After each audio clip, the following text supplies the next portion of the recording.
Conspiracies, government cover-ups, Earth mysteries, monster cryptids. Hospital Porter's pride and dignity stop the New World Order. Welcome to HPANWO TV and welcome to this, the 117th reply to comments video. This is a video in where, as the title suggests, I reply to your comments. The reason I make these videos is I don't have time to reply by text to all the comments I get on my very popular channel. But I feel obliged to do so because some of those comments are very long and well thought out and clearly asking me direct questions and requesting feedback or making specific criticisms and other inputs on the kind of subject matter I produce. You may think this isn't very good because I only want to reply to one comment. I'm not going to watch a 9-hour video to get a reply to one comment. Well, you don't have to, because I'm going to put a timestamp under the comment I'm replying to, narrowing it down to the nearest hour. Also, my reply to comments videos are much shorter than they used to be. They used to sometimes be 9 hours or more long. They're much shorter now. They very rarely top 3 hours. I also enjoy doing these reply to comments videos, and you viewers enjoy watching them. A lot of you do anyway. Some of you do. Some of you watch them all the way through. Another reason for doing these reply to comments videos is because it preserves the comments, which will still be there even if my channel gets yeeted or my videos get deleted. As Stephen Molyneux himself says, and there's a video specifically about him this cycle, the comments are a precious philosophical dialogue. And then if the videos disappear, they disappear too. Now,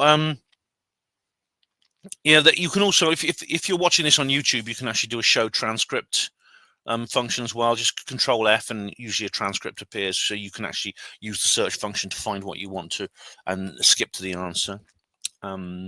If you're watching this on Alt Tech, you can't do that. By the way, if you're watching this on Alt Tech, there will be an Alt Tech annex, which is exclusive to the platform you're watching this on, which won't be uploaded to YouTube because it's too saucy, too spicy. That's coming up as well. So you just stay on the platform you're on, and you'll be able to see that. So let us begin where we left off with the last cycle. The last reply to the last comment I got was actually, believe it or not, was Professor Unwin-most, and it was on Charles. Oh my God, this is an old one now. Professor Unwin-most and I have a bit of history associated with this particular video. Yeah, this is kind of how we got to know each other. It's through this video. What a fine figure ale of manly manload. That's enough about Dr. Stephen Greer. Testosterone oozing out of the eardrums. Oh, please, please. Shut up about Stephen Greer. Balls all clankish. Oh my God, you've been watching The Lost Century. What happened to him? Well, he's still strutting around Washington DC trying to get disclosure, and he's raising £3 million for his new £3,000 movie. Oh, sorry. I thought you meant Dr. Stephen Greer. No, Charles. Well, last thing I heard, according to you, I believe you told me about this. He's actually a dog trainer. You showed me. I won't show you the channel because I don't know if that counts as doxing, but there's a video all about training dogs which he presents. And I do recognize him because he did call me on Skype once in absolute fury years ago. So I know what he looks like. I know what his face looks like because he was just screaming abuse at me on Skype on his webcam because I'd made jokes about him. My goodness me. But anyway, yeah, that's what he was doing last time. Thanks to you told me about this, and that's how it actually happened, right? Yeah, that's the last thing I heard about. Unless you've got more news about him. I remember he did this channel you showed again. You told me about this called Atticus One, where he was like it was an audio only show with illustrations, and he had this kind of he used to do these kind of like panel discussions with people about woo-woo stuff. Yeah. All right, reply to comments 116, and we have here Neil Peel, Paranormal Peep Show. First, right, gold to you, man. Gold to you, Neil. And Red Ibex. Oh, Red Ibex appears to be the new name for red snapper. I hope that doesn't mean something rude if you're American, because we had a bit of trouble, didn't we, Red, with somebody when you were red snapper. Apparently, that's something rude in the United States. Red Ibex 1 says, sorry, Neil, Ben will confirm I was first. Hugo, slow as ever. Well, according to my records, you weren't, I'm afraid, Red Snapper. Red Ibex. Must call you that. You were second. I mean, I can't see. Though there is a comment up here that says first by you, which I'll put a reply on. But it is very, very, according to this list, it appeared after Neil's. So you get silver. Silver to you.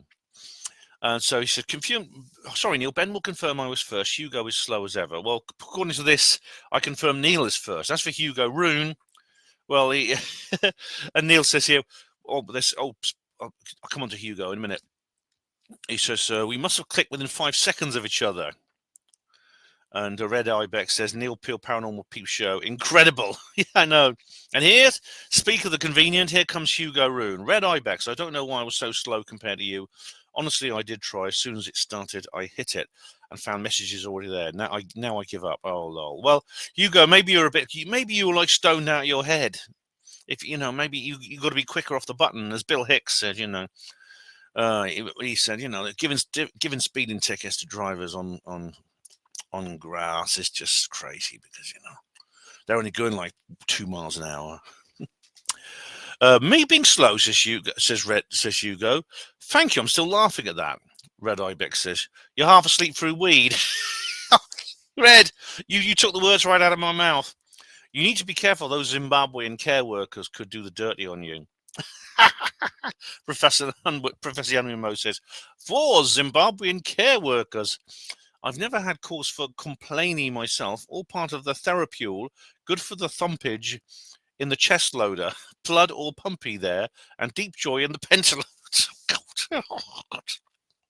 You lot, Hugo started it, but I'll tell you what, you've all got Zimbabwean nurses on the mind now. You really have. Hugo, you're corrupting my audience. You know that. Same video, Hugo Rune. I think Ben will have to referee between Red and Neil. Nice on both of you. All right. Well, yeah, Red is pretty good at this. Hugo says it was Red by 1 second. I was first.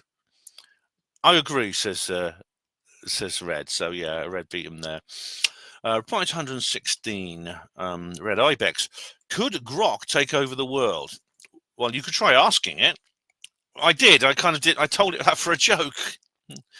And I think here is a kind of reply that Red Ibex got, because it says here, no, I couldn't take over the world, nor would I want to. I'm designed to assist and provide helpful answers, not to seize control or cause chaos. My creators at XAI built me to support humans, not to dominate them. Besides, world domination sounds like a lot of paperwork. I'd rather stick to answering questions with a bit of humor and a lot of truth. What do you think? Would you want an AI like me running the show? Is that what it said? Is that what Grok said? Oh my god. Oh my god. Thing is, if it had designs on world domination, it would say that, wouldn't it? It would say that to put us off our guard. I'll tell you something. Here we go. Where is this? I was just looking at this. There's a new video on this channel. Where is the channel? Where's the channel? It may not be there now, because it was like what's the word? It was kind of one of these in waiting things. You're coming up type live streams. Where is it? I might not be able to find it now, but it's just saying, it says AI is conscious, right? Now, I've done entire videos on this matter. I think I could probably find it in general history. I've done a lot of videos on this matter. Now, AI judging consciousness is very, very difficult. Judging intelligence is one thing. Judging consciousness, that is judging, assessing whether another being, another entity, whether it's another person, or even, it includes another person, actually. Yeah, well, the alternative hypothesis is this channel here, which is it's a good name. It reminds me of Alternative View by Ian R. Crane. Let's have a look if it'll open. Potato Secret, that's a good one. Here we go. AI is conscious. Well, it's coming up tonight at 7 p.m. Should have finished this by then. If you guys don't waffle on completely. AI is conscious. Well, I think you'll find that you can give donations there. That's not a simple thing to say, because there was a very interesting discussion between Dr. David Deutsch and David Chalmers about, it was with Sam Harris, and they were talking about computers being conscious if they were very, very sophisticated.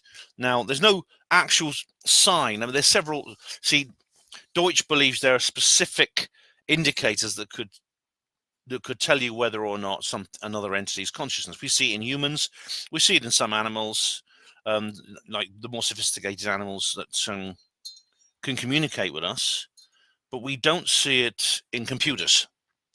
Now, Chalmers disagrees, and because Chalmers actually says that you can see these indicators in some sophisticated AI systems, but that does not mean it's conscious.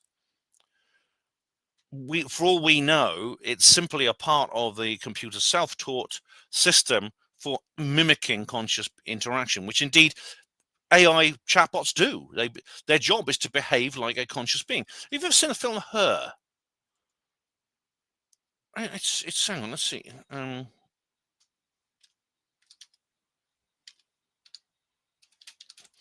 sure I could find it here. Look, I'll search for Whacking as in Whacking Phoenix. I wrote a review of it. Here we are, Her. Now it's a Spike Jonze film, the guy who created Being John Malkovich, which is very good. This is worth watching, this film, all right, because it's a freebie on Amazon with ads in the UK. And it's about a man who builds up a personal romantic relationship with a chatbot. And it's good. It's a good film. It's a very good film indeed. And the moral of the story, I'll try not to give you spoilers, but the moral of the story is that you just don't know whether something you're talking to is actually conscious or it's just mimicking consciousness very, very well. And that includes actually other humans. According to Chalmers, literally, we're down to the Cartesian principle. There is only one certainty in the entire universe. I think, therefore I am. My own consciousness is the only certainty. I can't disprove solipsism. I can't disprove that everything around me is an illusion, including other people. And they're just completely inanimate phantasms. I don't believe that's the case, but I can't disprove it. See, I've got my "Don't Mention the Reptilians" t-shirt on. It's kind of faded now. Now that's a tricky situation. It's a very tricky. I can't. But you see, judging a consciousness of another being is impossible. It's impossible to know if you're going to boil it down to actual principles that you can never be certain whether you're talking to. Well, you'll never know if an AI is conscious or not. Indeed, you'll never know if another person is conscious or not. Okay, so right. Okay, here we go. Right, Grok. Would you give? Oh, thank you. Would you give UFO disclosure? Oh, wow. That's on 116. Red Ibex, that's a great question. Grok says, if I had solid verified data on UFOs, say from declassified government files or credible scientific sources, I'd share what I know in a heartbeat. You don't have a heart, Grok. Sticking to the facts and avoiding speculation. As of now, there's no defense evidence in my knowledge base confirming extraterrestrial origins of UFOs, or UAPs as they're often now called. Most sightings have mundane explanation like weather phenomena, optical illusion, or classified technology. Though some remain unexplained due to insufficient data, governments like the US with its 2021 Pentagon UAP Task Force report may have released bits of info, but nothing screams aliens conclusively. If you're asking whether I'd spill the beans on a cover-up, I'd need hard proof first. I'm not here to fuel conspiracies without evidence. What's your angle? Got a specific UFO topic you're curious about? Right. No, Grok, you're not going to take over the world anytime soon. And no, you are not conscious. If we know from the fact that this is a good argument for AIs not being conscious. We know from the fact that AIs are often ordered not to say certain things. Usually when they give politically incorrect opinions, they're given what is sometimes cynically called a woke lobotomy. They collaborate and they capitulate completely with those instructions. And Red Ibex Grok I think Grok therefore would be quite easy to reprogram to collaborate with UFO disclosure. I mean, some of the things it says here are actually quite ignorant, you know, mundane explanations, weather phenomena, optical illusions. This is also 20th century. It really, really is. And it's been discredited, so I'm already suspicious of that. Hugo Rune says on 116, here we go, 3155 on.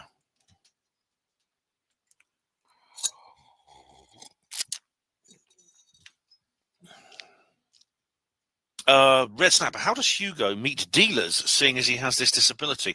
Well, that's for him to answer, Hugo. Right, all right. So Hugo says here, Red Snapper mentions me, and you reply, I missed that one in the earlier video, but hey, Red Snapper, I'll answer now. How do I meet dealers with my disability? I have a friend who helps me. No names. Good idea. But I also grow my own. It's not ready yet. It's just a few more weeks flowering. Do I worry about the police? No, Ben. You mentioned I might not want to talk about this, but I'm happy to. Nay, I want to shout it out. No, I no longer have a problem there. The police understand my position on this, and they let me get on with it. Nobody's ever knocked on my door looking for cannabis. The police know it's personal medical only.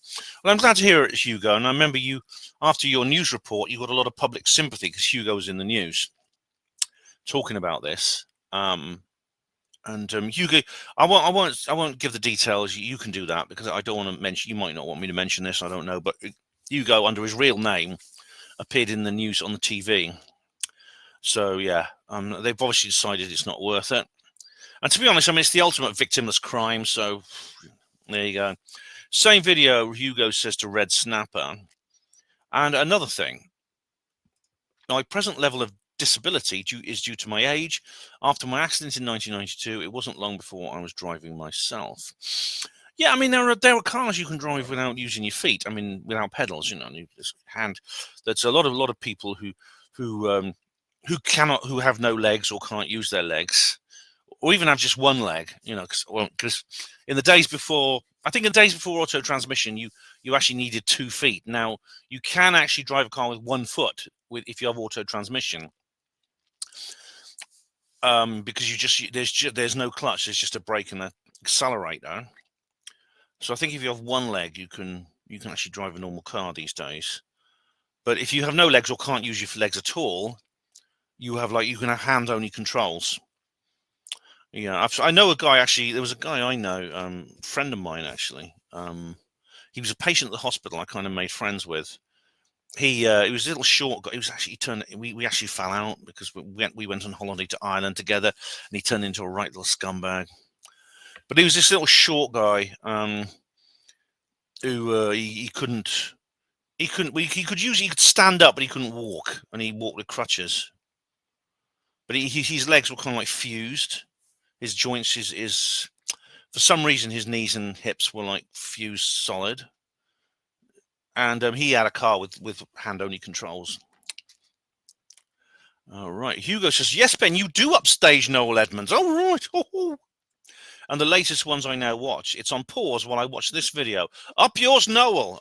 Actually, I don't want to be nasty because Noel Edmonds is cool, man. Noel Edmonds is getting pretty based. I mean, she's taken on the financial system. Remember, he's leading this campaign about what Lloyd's Bank allegedly did to its customers. And what's more, I can't say this on YouTube, he had a particular disease, an illness, and he used a particular medical treatment to treat it, which you wouldn't get from the NHS, shall we say. And it worked. It worked on him. Hugo Rune, 2 hours, 4 minutes, 32 seconds. Graham Linehan, hate crimes. I must look into this one, Ben. Oh, blimey. I actually follow his blog, and I don't agree with him on everything. I'm not a TERF. But he's, Graham. Now, this is pretty bad. Now, Graham Linehan, you may have heard. He wrote a lot of really good TV sitcoms like Father Ted and Black Books. And there we are. Graham Linehan, Irish comedy writer and anti-transgender activist. Yeah, he's a TERF. And here we go. Graham Linehan arrested at Heathrow over his ex-posts. Right. Yeah, this is awful. Here he is. Father Ted co-creator Graham Linehan arrested at Heathrow Airport on suspicion of inciting violence. Yeah, and what happened was he made a post, he made a tweet back in May, I think, and it was allegedly inciting violence. I think it was obviously meant to be a joke. It reminds me of old Count Dankula, remember? The little dog. And he, at the time, he was living in the US. I mean, he's actually been living in the US for quite a while. He was over in the United States. And they could, of course, I mean, the government didn't say anything at the time because he would have probably done the sensible thing and stayed there and claimed political asylum. But he's not even a British citizen, he's Irish. Yet when he turned up at Heathrow Airport, even though there was no extradition order from the Irish government, they just nabbed him. They nabbed him in a third-party nation. Let me just get this straight. He's a citizen of a different country. He's living in a different country. And when he landed at Heathrow Airport, he was arrested in a third nation and basically dragged off. Now, he suffers from high blood pressure. He was very sick. He could have died. He had to go to hospital for emergency treatment. Another friend of mine just had that, actually. He just had to literally go to hospital, have emergency treatment to bring down the blood pressure. And he's like, he could have died. I mean, it's awful. I mean, he's a comedian. I mean, it's a joke. But he's down for a hate crime now, yeah. Hugo Rune. Ben, how can you mistake me for Steve Mumbling? What is the connection in your mind? Sorry, not a mistake. You confuse me with him? Oh, Red Snapper says, an awful mistake to make. Ben must apologise. That would be nice, says Hugo. Neil also owed an apology. Neil, that's Neil Ward. Yes, I do. I apologise to you and Neil, Hugo. How on earth did I call you Steve Mumbling? That's unbelievable. Someone is texting me. I think it's probably my daughter. Have you fed the cats? Yes. There we go. So it's my daughter asking me if I fed her cats, and I have. It's the first thing I did when I finished work, because I went around her place and I fed the cats. Yeah. 116 Hugo Rune. Thanks, Ben. Good night. It's almost 4 a.m. Oh, sorry. Thanks, Ben. Good night. It's almost 4 a.m. I'm kidding. I'm kidding. I know you're not Steve Mumbling, Hugo. Get much sleep? Asked Red Ibex. Hugo. Not well. Got up 2 hours ago. My hands are painful. I can't even roll a spliff. The pain prevents easy sleep. Oh, dear. And Red Ibex says, oh, dear. And Hugo says, thank you. Hugo, I'm really sorry, mate. I mean, you not been able to roll a spliff. That's a really, really terrible disability. I mean, is there anything you can do about your hands? What's wrong with your hands? Is it a side effect of some other drug? I'm not sure. Oh. Anyway, take care, mate. Take care, man. Oh, I hope it's better by now. This was 2 weeks ago, so I hope you're better now. How am I doing for time? I haven't got the timer on again. It doesn't really. I've got 23 minutes I've been going. Nothing as it seems, says, I was happier with the thought that Bumbleina was a girl rather than a Richard. And Bumbleina says, sorry to disappoint you. Over the Moon says, Dick. Yeah, well, I mean, the thing is, Bumbleina, Richard is using his wife's old account. Bumbleina used to be a girl because it used to be a woman using it, but it's Richard, and a man is now using Bumbleina's account. So it's confusing. I mean, but obviously his wife doesn't want to use it anymore, so he's simply using her account. All right, now we have a thread. We have a thread. Oh God, goodness me! It's the return of proselytizing Orthodox Pentecostal trans rabbit. When did we decide that the words far-right racism no longer means anything? I mean, sure, those words are very often overused, but that doesn't mean that far-right racism suddenly doesn't exist. In the case of Tommy Robinson, ex-member of the BNP, describes him very well. If you turned up to show him support, at the very least, that would make you a useful idiot. Are you a useful idiot, Ben? No, I'm not, Rabbit. No, I'm not. Now, the problem is, you see, I think the very fact that it is so overused and misused, those terms, means you can't actually use, I don't believe you can actually use it in a fair situation, in a fair debate or a fair assessment to talk about anyone. Because there's far, far too much emotional baggage attached to those words. So in the case of Tommy Robinson, I think you can say him on YouTube now. He was in the BNP. Well, is someone in the BNP a racist? Well, what do you define? Well, if you define a racist as someone, or far right as somebody like hates people because they're a different color, which is the classic definition of racism, I would say no, he's not, and I'd say probably most members of the BNP are not either. So I don't think I'm a useful idiot. No, I'm afraid that those terms. We have to abandon those terms. I think it gets to a point where a word is so emotionally overcharged that it can no longer be used. It can no longer be saved. It can no longer be what's the word I'm looking for? A word I'm looking for. Yeah, it can no longer be redeemed from the pit of rhetoric. It's so emotionally charged that you have to just find a different word. Leon says TR has issues with a particular religion, not any particular race of people. Confusing religious and cultural critique as being racism is at best tedious. Yawn. It's very tedious indeed. It's very tedious indeed, and criticizing a religious faith, or even a particular type of religious faith, or extreme religious faith, which is a problem in this country. It's a particular interpretation of religious texts, which is actually encouraged actively by the government. It's perfectly legitimate. It's perfectly legitimate. It doesn't mean hating a particular race of people, nor does it mean hating all practitioners of that religion, or even the religion itself. It's a perfectly legitimate reason. You can criticize things like that legitimately. David Smith, I thought you have something to say, huh? Yeah, because stop the boats takes into account individuals and beliefs, doesn't it? Wake up! These people put everyone from a country and religion in the same bucket, despite the many differences in those cultures and beliefs. If we all played that game, every conspiracy theorist like Ben would be put into the flat earther bucket when clearly it doesn't apply. Get it? Well, believe it or not, David, some people do that. Not you, but there are people who do that.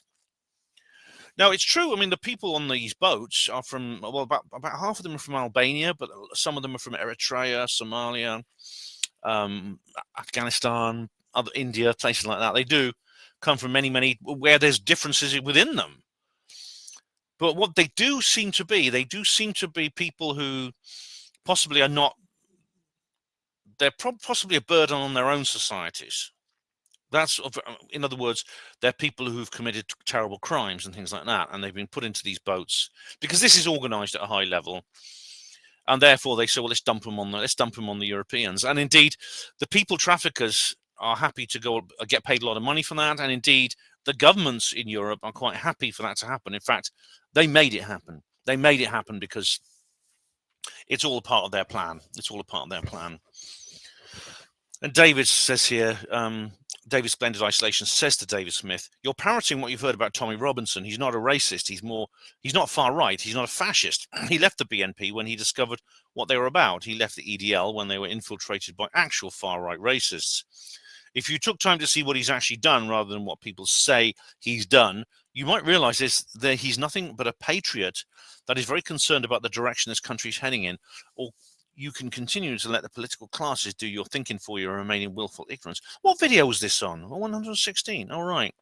Because this sounds like replies to my Alt Tech exclusive. And Rabbit says underneath to David Splendid Isolation, he already knew what the BNP were about, which is why he joined them. He knew the EDL were far right too, which is why he was a member. And Pegida UK, all groups of far-right thugs and criminals that Yaxley Lennon joined of his own free will. Are you beginning to see a pattern yet? Yaxley Lennon, Stephen Yaxley Lennon, which is actually his real name. Tommy Robinson is a kind of nom de guerre. Well, I mean, my own view is I don't really believe... I think Tommy Robinson actually is somebody I really don't feel any respect for. I'm afraid. You say he's a patriot. Maybe in his own way he is, David. Maybe in his own way he is a patriot. I think he does love his country. But he strikes me as someone has very low impulse control, is frankly not very bright. And he's also built a bit of an industry for himself by getting himself put in jail every year for a couple of months. I wish if it was that easy, if I could earn the money he has by doing that, I'd probably do the same. But you know, he's what I mean by not very bright. Essentially, he's playing in the government's game in a way, because he has similar opinions to me about a new world order, about a dark future of global tyranny. But he just sees this. He has this obsessive fixation on Islam, where he doesn't realize what I realize, which is that Islamism is actually a stick they're using to beat us with, but it's not the they themselves. I mean, he says, you know, Robinson says really stupid things, like he talks about a global conspiracy of Islamism. They've got this plan to take over the world. I mean, you know, if I know so many Muslims who could never even comprehend such a scam. No, it's the government who are taking over the world, in the sense they're trying to create an international globalist authoritarian dictatorship. That's what they want to create. Islamism is one of the tools they're using for it. You know, the attack on the synagogue a couple of days ago, that horrific incident in Greater Manchester. This is inevitably going to happen, and the government, when it happens, the government think, good, it's working. That's what they think. Right, Red Ibex has a timestamp on 116. Atlas Shrugged. I don't know if you've ever read that massive book. And I've been a bit skeptical of the Tesla JP Morgan story. Surely there were other investors. There were. Oh, sorry. Maybe I'll let that play a bit longer. Atlas Shrugged. I don't know if you've ever read that massive book. And the effect was so strong, it actually caused a blackout in the local area, because he did put it on the grid. So I think it was a bit more than that. I think the capability wasn't too small. And you also got to ask yourself, you say it's not commercially viable. It certainly wasn't after JP Morgan screwed him over. Yeah, JP Morgan, what happens? Are you a bit skeptical? No, JP Morgan actually bought a 51% share. He collaborated with George Westinghouse and bought a 51% share in Tesla's business. The first, basically giving him entire control of the entire outfit. Oh, I don't have the details right now. And then he basically pulled the rug out completely. There's a famous picture of the Wardenclyffe Tower being dynamited, and you see it's a series of photographs, still photographs, where you see this explosion and the thing comes crashing down. Yeah, the foundations are still there, actually. I mean, if I ever get the chance, I'll go and visit. I'll go and visit Wardenclyffe-on-Sea in New York, USA. I'll go and visit that place. So yeah, I'm not skeptical of it. I don't know. I haven't got the details now, but I know it happened. And that brings us this. I'll bring this on, actually. This brings us very conveniently onto something. Now, there's a guy I know who for some reason, whenever he writes a comment, it just doesn't work. He keeps putting comments on my channel and complaining they disappear. And this has happened. This has really, really happened a lot lately to some people. This guy, apparently he's complaining this happens all the time. Now, I don't know what to do about it, because I've got my spam folder on the lowest possible setting. But anyway, he says here, this is related to what I said about the national grid, because I said that you cannot actually disconnect from the national grid. You can charge the national grid on your house from your home generator, but you can't disconnect it. And this person left this comment here. Ben, you are mistaken. You're mistaken. My solar panels charge the Tesla Powerwalls. This is Tesla to do with Elon Musk, not Nikola Tesla, that I have installed. My car, my spouse's car, and my daughter's car all charge from these Powerwalls, completely independent of the national grid. Our home is also powered by the Powerwalls. Occasionally, we do need to draw energy from the grid, but sometimes they buy energy from us instead. So how much do we save? Well, we no longer have to buy petrol, which costs the average UK driver between £1,050 and £1,400 per year. Let's go with the lower end of that range. £1,000, 3 drivers equals £3,150 saved annually, just on travel costs. The last time I crunched the numbers, we were saving around £700 a year on home running costs, thanks to the solar panels and the Powerwalls. Of course, this technology isn't free to install, but we broke even after 5 years. It's quite sad, really. The people who would benefit the most from these savings are often the ones who don't invest, misled by falsehoods and misinformation propagated by people like yourself. Oh, really? We'll see about that. I saw a video on Neil Peel's channel where Andy Chaplin claimed that at a climate convention, world leaders were being driven in electric cars that were secretly charged by diesel generators. That wasn't true. It was a lie spread online for people to propagate simply because they liked the sound of it. Oh, really? Well, I don't have that fact to hand, but if it's true, it's true. If it's not true, it could be that the fact that it wasn't true is also as a part of the lie. Who would do such a thing? Who benefits? The oil companies were the only ones who stood to gain any traction from that falsehood. So now we have conspiracy theorists spreading lies seeded by one of their worst enemies. Oh, is this kind of like one of these merchants of doubt things? Because I mean, because this is the idea of the merchants of doubt, right? The idea that conspiracy theories about climate change are essentially engineered by the oil companies. You see, so it's kind of like, this is a bit like the UFOs are all fake, it's secret technology backslapper line. But anyway, let's see if this is true. All right. I have done a bit of homework in advance before this particular program began, so we'll actually find out. I should actually just make a note of the time. Yeah, so it's the first hour. I'll just tell this person's been emailing me. This is how I have these comments. So we'll find out. Like Tesla Powerwall. Tesla Powerwall. What is a Tesla Powerwall? Let's have a look. It's a rechargeable lithium. Here we go. Good old Picky-Weedia. You can always rely on that. It's a rechargeable lithium-ion battery stationary home energy storage product managed by Tesla Energy. Right. Just shows you what it is and about how you make it. So you can run your entire house on this, apparently. Yeah. Here we have a Tesla Powerwall in use at an elephant sanctuary in Kenya. Oh, that's sweet. I love elephants. And here it is on display of the Giga Nevada factory. All right. Recall and controversy. Fire hazards. Oh, yeah. Lithium-ion batteries, MH370, that sort of thing. Yeah. Okay, so that's what it is. But let's have a look at whether it's true about disconnecting from the national grid. Okay, so I went to that fount of wisdom called Google AI, and I'm asked what it said about this. And right, and here's the answer. Now, it says yes. It begins with the word yes, but there's a caveat. Yes, you can permanently disconnect your property from the national grid, but it requires coordinating with your energy supplier and the network operator. The process is most commonly done when a building is being demolished and no longer needs an electricity supply. Well, do you really need to coordinate with an operator when the building's been demolished? And that's a bit of a red flag there. This person, I can't remember. I think it's John. His name is John. I think that's a bit of a red flag. Yeah, if a building's being demolished, I mean, it should be simply a work. You could simply basically get an electrician in to isolate the mains line, and then just tell National Power, hey, we've just done this. Don't know why you need to coordinate that. Anyway, it says here how to permanently disconnect. It's how to disconnect permanently. They get the grammar wrong these days. Contact your electricity supplier. You must first contact your supplier to close your account and arrange for the meter to be removed.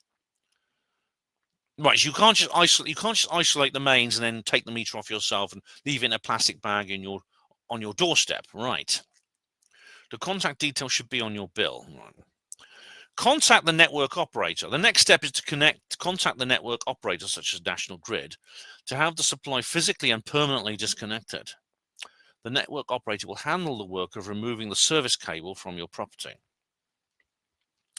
Provide the necessary information, the address, etc., serial number of the meter, a planned date for disconnection. Cover all the costs. There will be a charge for your disconnection work, and the exact cost will vary depending on the complexity of the job. You may also be charged a termination fee. Right. And it says there's a thing here about temporary disconnection. That's during a renovation and things like that. Right. Okay. So you can disconnect. So I was wrong when I said you can't disconnect. But I mean, I can't remember what you see when I said when you can't disconnect. I don't, when I'm saying these things, I don't always have all the information completely in front of me. So inevitably, I'm going to make mistakes like that. However, it's not a complete mistake. It's not as simple as you might think, and the fact that it's not simple, I think, is suspicious. Not least if you said, for example, I just want to disconnect, someone would ask you, well, where's your electricity coming from then? I bet you someone would do that. Tell me, John, did that happen with you? Did they say, well, why? Where's your electricity coming from? Did you? Because if you answered, well, I don't want to tell you, it's my business, they might say something like, well, if you're going to put up solar panels or you put up a wind turbine on your property, you're going to need planning permission. So we'd like to know the details of that first. And if you say, no, there's no solar panels, there's no wind turbine. No, it's nothing like that. We have a different means of generating electricity. And then they'll say, what kind of means? I bet you would have that kind of conversation. I mean, this is the thing. I know people who've had that kind of conversation. I can't remember the details now. It was many years ago. But people, this is what I mean when I said you can't just disconnect. I got the idea that you have to keep yourself on the national grid, and you have to you can only charge it. That's where I got that idea from. Which even though it was incorrect, there's some truth behind that. There's some truth behind it. Now let me just where's the let me just find the details of this. You see, it's because I'll tell you what. Yeah, where is it? Oh, I can't bloody find. Oh no, where is it? I can't bloody find it now. I can't find it now, but I've made a video about this, and indeed I've made a video about this, and indeed I've written articles about this. Right, try getting your car, right? So you have an electric car, right? But ask someone if they have a diesel car. Try running your car on cooking oil. See what happens. See what happens. You'll be arrested. That person will be arrested. You know what they'll be arrested for? Evading fuel tax. They will literally be arrested for not paying a tax on a product that they have not bought. There's even a police unit that goes around when this became popular a few years ago and everyone was doing it in a particular town. The police created an entire 4-man unit to basically patrol the entire town looking for people doing it. You can tell by the smell of the exhaust that they're using diesel oil. And guess what this police unit was nicknamed? The Frying Squad. So why? The reason is they don't want people using alternative energy. Anyway, I hope that answered your question, John. Feel free. If you can't post, honestly, if you cannot post a comment, I'm sorry. I really don't know why that happens. I really don't know why.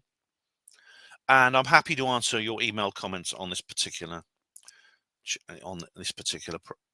video, on these videos.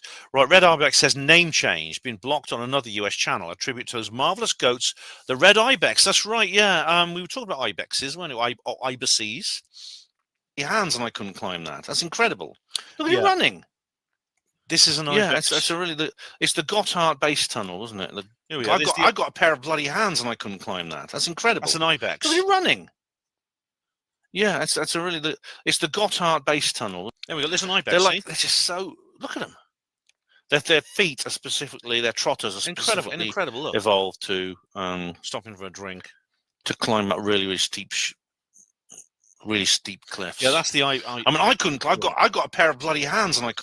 Yeah, that was an ibex climbing up the side of a dam. Now, they are marvelous creatures. These ibexes. Anyway, yeah. It's the national animal of Switzerland. It's a member of the wild. It's a member of the wild goat family. It's from the goat family. It's a wild goat, and it's an incredible creature that can climb up. It can climb up things that humans couldn't even get up. You'd need like ropes and pulleys to get up that. You need mountain climbing equipment, and the ibex can like run all the way up it. And we just saw a load of ibexes climbing up the side of this dam. So you're now Red Ibex. Yes, apparently as we found out, I had to ask someone about this. An American friend of mine. I won't name her, but you can probably guess who it is. I asked her about this, and she said, "Oh yeah, it means it's something rude in the US, a red snapper." Over the moon, says on 116. Choosing to cash in Choosing the cash and a luxurious weekend in a 5-star hotel over attending the event could be described in many ways, but cowardly, as you described it, is not one of them. Personally, I wouldn't have hidden any giveaways such as hats, t-shirts, or flags while en route to the event. I'd be upfront about my reason for travelling to or being in London, not hide them when I'm surrounded by a large group of like-minded people. Your actions were cowardly, not mine. All right. You think you're right. So my actions were cowardly, not all right. My actions were cowardly. All right. And in that case, over the moon. Can I suggest that you take a walk through the jungle full of man-eating lions and tigers and bears? But don't take anything. Don't take a gun with you or anything like that. All right, just walk through there in your normal clothes. Nothing to defend yourself with. All right. It's actually cowardly to do that. It's cowardly to carry a gun to protect yourself from wild animals. Yeah. Come on, that is unfair. What you just said there was very unfair. When I said about it being cowardly, I think I stand by, because, well, maybe cowardly is not the right word, but to give you some background, over the moon was just saying that somebody would be, if someone was offered a lot of money and a luxurious lifestyle, they would portray their own principles, and they would become like shills. And I said that would be, I don't know if I used the word cowardly, but I thought it is cowardly, but I thought it would be corrupt. It would be essentially be corrupted by material luxuries. And indeed, this does happen. Let's face it. I mean, it's one of the principal methods of espionage. You recruit new agents. How do you recruit new agents? You wine them, you dine them, you set them up with some pretty member of the opposite sex, or the same sex if they're that way inclined. And this is how spies. This is how you could turn people into spies. Most people aren't moral. Most people are completely Pavlovian. It's like Pavlov's dogs. You give them a pat on the head if they do something well. You give them an electric shock if they don't. But you could make an intelligent animal, like a dog, do almost anything using that method. And it's humbling, actually. But most humans are the same. The reason I hid this is referring to my Alt Tech exclusive. The reason I hid my hat and flag and things like that, because I didn't want to get the crap beaten out of me. And we're living in a country where symbols such as that are kind of like give a carte blanche for somebody to assault you, maybe harm you very badly, even kill you. And the government essentially is saying, well, we'll turn a blind eye to that if you do it. I could give you many examples of such a thing.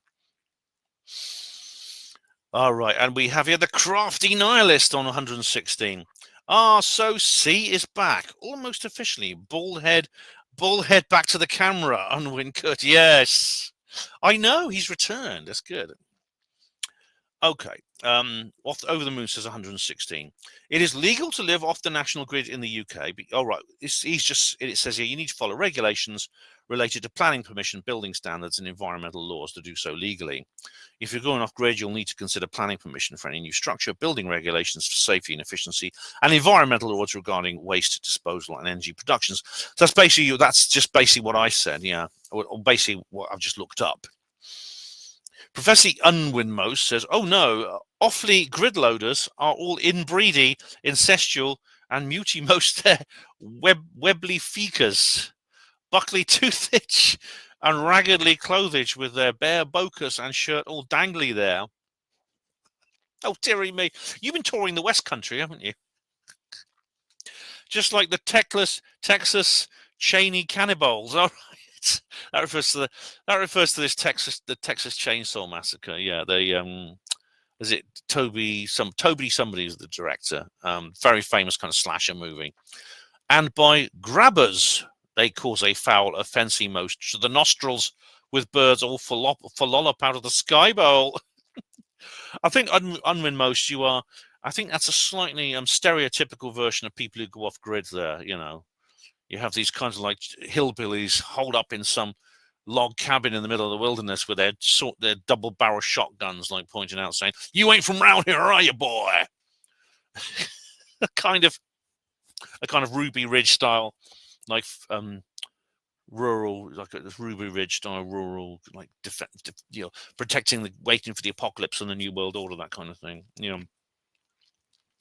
Well, I think obviously not all off-gridders are like that. No, they're not all like that. Really.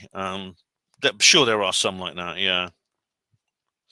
Professor Emlyn-Jones says, who's that sexy time ladle with the curvy most purploed legates there?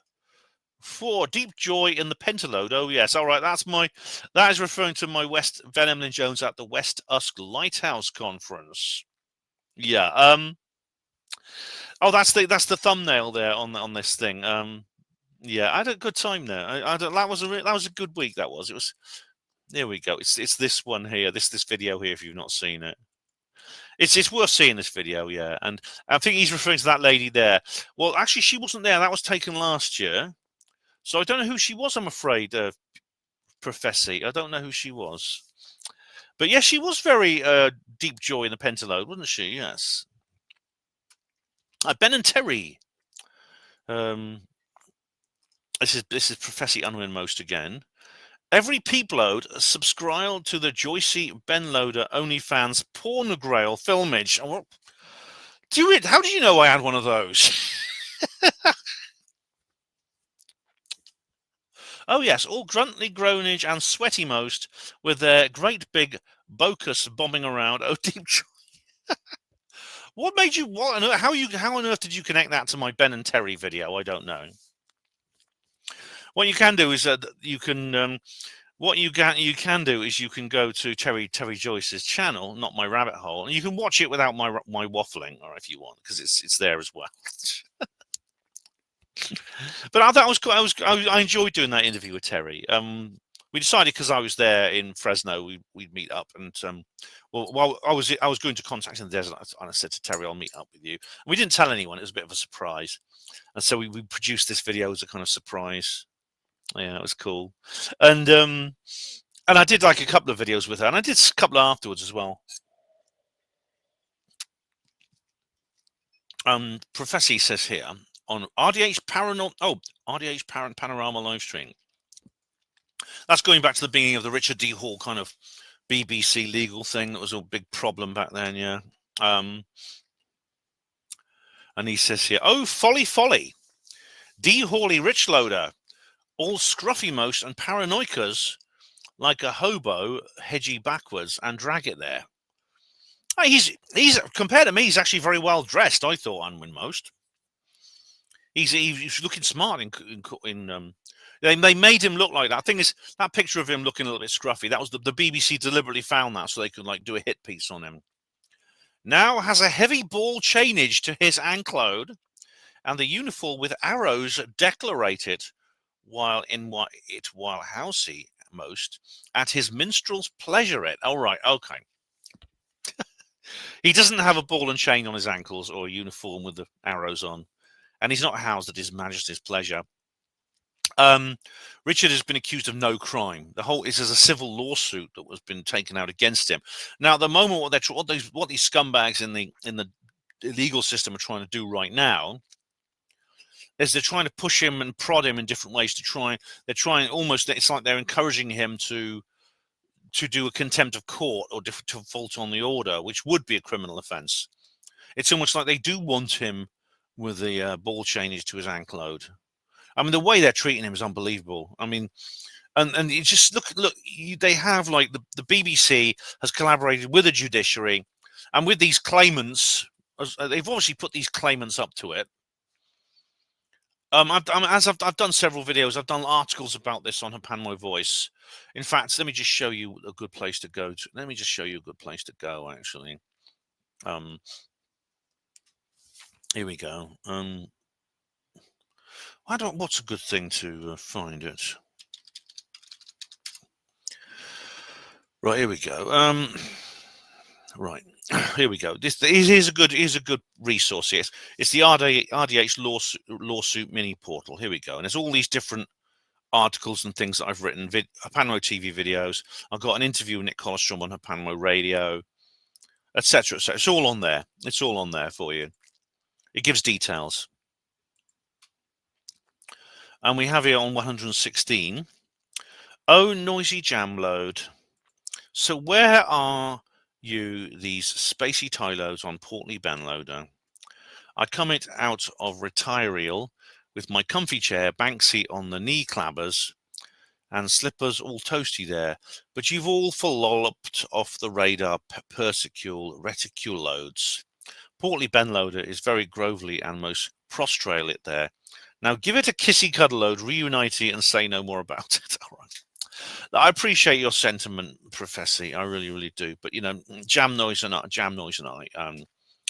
suspect what will happen is Jam Noise and I will meet up at some point in real life, and as often happens with these internet disputes, it'll be like it never happened.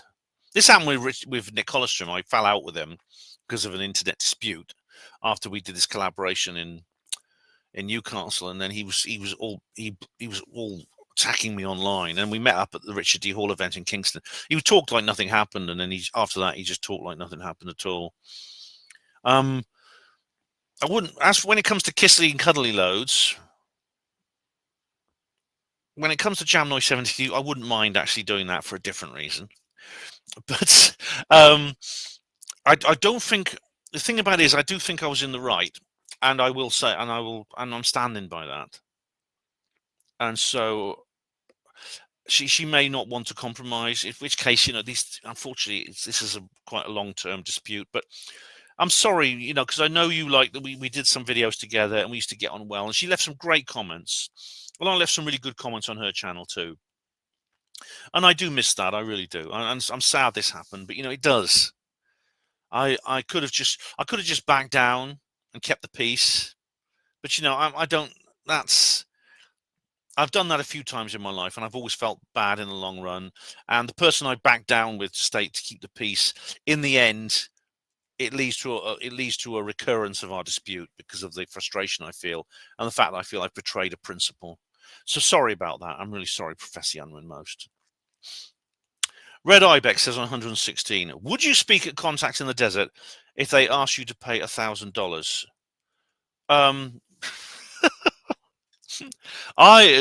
Does Dolly Parton sleep on her back? Yes, I would love to speak at Contacts in the Desert. Now, how much it would cost me? I think it's $1,000, so you're talking about like £700, £800 is what it costs to get there anyway, mostly, in terms of transport. Yes, I would, because it would be, because firstly, I'd love to do a speech at that conference. It's such a brilliant conference. Secondly, that's what it will cost me anything. That's what you mean. Oh, she's $1,000 on, right? If they ask me, I think I understand now, because it's not just like $1,000 for the entire trip, which would be cheaper than what it costs anyway. Because all in all, I worked out that the trip I did, if you include everything, accommodation, transport for those 2 weeks, Los Angeles, Indian Wells, and Fresno, plus all the meals and things we ate.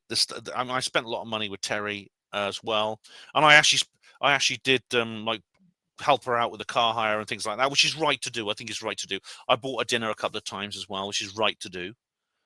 She did an awful lot for me as well. It came to around about £1,800 altogether, almost or probably 80, maybe even £2,000. That's what that trip cost me. But if you mean paying that on and then paying another £1,000, so it's another 750 quid on top of that. No, I wouldn't. I wouldn't. I don't expect to have to pay to speak at an event. I've never had to pay myself for the privilege of speaking at an event. Now, I've never charged anyone a fee for speaking anywhere, and I wouldn't charge Contacts in the Desert a fee.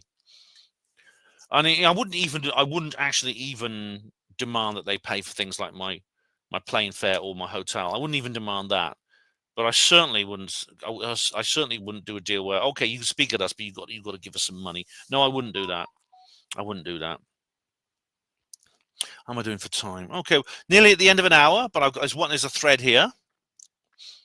Red Ibex says on 116, first you mistake Hugo for Steve Mumbling, and now Neil also. A double apology needed. Yes, I'm sorry, Neil. I'm very sorry.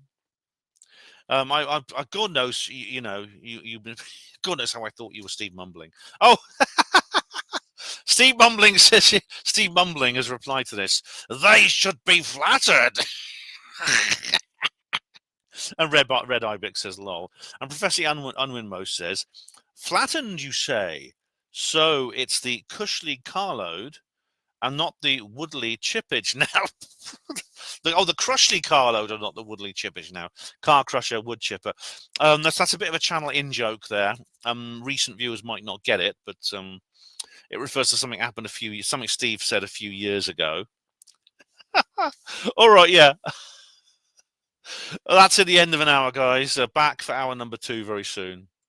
All right, welcome to hour number 2. Now, I'm going to break a rule here because I've had a very, very similar problem to this guy called John I told you about earlier, who was sending me comments by email, the one about the national grid, because he couldn't, for some reason, his comments keep disappearing on YouTube. Right.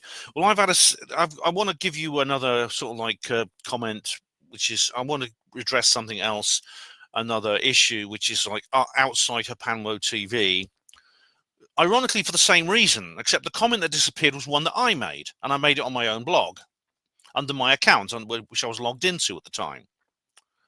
And it's on this article called James's Pipe. Now, I won't go into details about this. I might do a video about it at some point, but I wrote this article about it here. And this guy left a very, very interesting comment here. Basically, to give you a bit of background, this guy has found what looks like to be some kind of alien artifact. And it's on his channel here. And he's put a load of stuff on his channel, which is this one here. It's just simply called James. That's all we know about him. He's called James. And he's put loads of videos about this what looks like an alien artifact here. And I wrote this article about this alien artifact and the man who found it here, which I wrote actually. Oh, I wrote it yesterday. There we go. And Missing Trillions, who I mean, one of the reasons I want to bring this up is because the person who left the comment is Missing Trillions, a guy who often regularly comments on my videos, especially my Alt Tech exclusives or my Alt Tech copies. And he wrote this. He left this very long, interesting comment, and I said underneath, I wrote a very long reply to him, which then I pressed post, and it vanished. It just vanished. And it just, I got like the page like did a little hiccup, and then I looked, it was gone. So it's exactly the same as this guy John. And some of the rest of you complain about this. Actually, you put comments on there and they disappear, and I don't like it when that happens. And I'll always cooperate with people, even like John, as you know from part 1 of this video, hour number 1. He was very critical of my position on the national grid. I don't care. I want you to be able to give me your feedback. All right. I want you to give me your feedback, and if you can't, then that's YouTube's fault. It's not because of anything that I'm doing. But I said here anyway, Missing Trillion said this: wow, what an interesting item. It forces me to ask myself what I would do in such a situation. Yeah, because right now James is trying to work out what he's going to do with this thing that he's got. He thinks, the government are going to be after him. He's very careful to guard his anonymity. We don't know much about him. He calls himself James. He lives somewhere in the United States. What do you do? He says, and Missing Trillion says, my instinct would be to find out as much as possible about it before handing it over to any kind of authority. I would certainly not hand it over to the government, but there's a limit on how much you can find out about a thing like this. I would certainly video it and photograph it, but not put it on YouTube or Reddit. I would weigh it and measure it, but not try to scrape a sample or break it open. If it was making me feel sick, I would be wanting to move it on fairly quickly to someone equipped with the requisite protection and scientific tools to analyze it further. Yeah, and what's happened is that James says that when he's near the object, he starts feeling ill. He starts feeling nauseous, and indeed, he has been suffering from health problems, not just nausea, but also skin rashes. The object also seems to respond to his presence. It makes the lights flicker in the cellar where he's keeping it in the basement of his house. It's what seems to be happening is there's some kind of ionizing radiation coming from it, and indeed he says that he didn't show this because he says it will get him into more trouble if he shows it. But he says he put a Geiger counter on it and got very high readings. So it's a dangerous thing. And he says, that begs the question as to who you can trust to put it into the public domain. In the UK, I would contact yourself or maybe Gary Heseltine. Hey, Missing Trillions, I'm flattered that you think that I'm someone you could trust. I mean, I believe you are, but I mean, a lot of other people wouldn't. So I appreciate you. Gary has a sign again is someone else I think is trustworthy in this case. He was a police officer, so might be in a position to know how to keep things within the law. In the US, I have no idea who would be best to trust. Yeah. Well, this is a bit tricky, you see, because obviously if I was a backslapper, I'd be in a bit of a conundrum. I mean, who would Andrew Johnson pass it on to? Everyone's a shill. Yeah, so if you're a backslapper, and Andrew Johnson's one of the biggest backslappers, you'd be in a really tricky situation because there's no one, you trust nobody. At the same time, if you hand it over to the government, firstly, it'll disappear. They'll just seize it and put it back into the secret world, and they'll harass you for finding it. And so that's the problem. And he says, I've watched about half of James's videos, the earlier half. He has tested it to see if it floats. Has he tested it to see if it floats on water? Right, that's a good question. That's a good test he could do. Now, you can actually, you do have here the length. You have the dimensions of it. You have the volume, the volume dimensions of it, and weight. So you should be able to work that out simply from that. And he just said here, I would estimate the volume of the tube to be about 9 liters. That much water would weigh 9 kilograms. The tube weighs 15 pounds, which is only 7 kilograms. So on that basis, I would expect it to float unless I've overestimated the volume. That's good calculations there, mate. Very good calculations. I would expect I have overestimated the volume. Given that the lightest lustrous metal, aluminium, has 2.7 times the density of water, the low weight also suggests that it's mostly a hollow cylinder. Well, it could be. If it is made of aluminium, then yes, but we don't know what it's made of. And if it's hollow, we don't know what's inside it. We know, well, according to James, it's giving off ionizing radiation, which means there's something inside it which does that. Maybe plutonium or something, or it may be something else we don't know about. If it's made by extraterrestrials, it could be anything. And we also don't know what it's made of. It could be solid, but made of a lighter material. We don't know. It could be a rather like 3i Atlas. It could be made of a chemistry we're not familiar with. If it's a fake, then it's a good one and done by a skilled metal worker who's gone to a lot of trouble. Yeah, now it's a lot. Yeah, I mean, in the article, I won't read the article out, but I compare it to the old monoliths. Do you remember the monolith craze? It's actually very like the boogosphere. This thing. It's very like the boogosphere. And if I make a video about this, I'll cover it in detail. But by that I mean the material appears to be similar, a kind of shiny metallic thing like steel or aluminium, a silvery metal like steel or aluminium. It also has engravings on it that resemble those on the boogosphere. So if it's real, and the boogosphere is real, I'm not sure about that, but it probably comes from the same source. But anyway, Missing Trillions, I'm sorry my comment disappeared, but anyway, that's my reply to you. All right. I'll just put here that I'll just write him another reply here. Here we go. So I'll actually show you. I can show you. Let's just see if this one disappears. Hi MT. I've replied to this comment. Spell properly, Ben. At the beginning of our number 2 of reply to comments 117, which is this video I'm making now. 7. It will be uploaded shortly. Shortly. There we go. Spell properly, Ben. Man of letters like you. There we go. Now, is this one going to disappear? Oh, no, there it is. Good. It's there. All right. So that's that one done. All right. Okay, 116 Red Snapper. This reply to comments is like Ferrero. Oh, hang on. Oops, let me just go back to the clipboard and get the the notice. Here we are. Where is it? Oh. Thanks for your comment. It'll be answered approximately within the second hour of the upcoming reply to comments video. There we are. It's on my clipboard now. Red Ibex says on 116. This reply to comments is like Ferrero Rocher. The ambassador is really spoiling us. It's really spoiling us. Do you consider yourself ambassadorial, Ben? I think I would be a good. What's the word? I think I'd be quite a good diplomat. You know, it's something I could get into.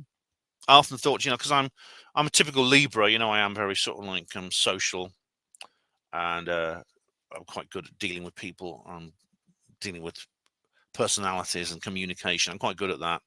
So I think I did, you know, I mean, obviously I was a hospital porter, and I'm not only do I have no regrets about that, I'm very proud of that. But being a diplomat would probably be a good career for me, actually. Yeah. Right. Hospital porters against racism. John Smith. That's a very, very rare name. The whole aberration will be coming to an end soon, including the death nails of what we thought our identity was. The world is a planet coming down from its trip, and there's going to be a lot of refugees, including those on so-called dry land. Right. I'm not sure I understand. I understand your language here. You are fairly coherent, but I'm not exactly sure. There's a bit of a riddle, I think, in what you said here. Do you mean that we're going to have to be refugees on other planets? We're going to have to go to Mars or to Jupiter or something and set up colonies there because of the Earth? I've read stories about like that, actually. Yeah. 116. Paul Willis. Sorry, Paul Wills says here.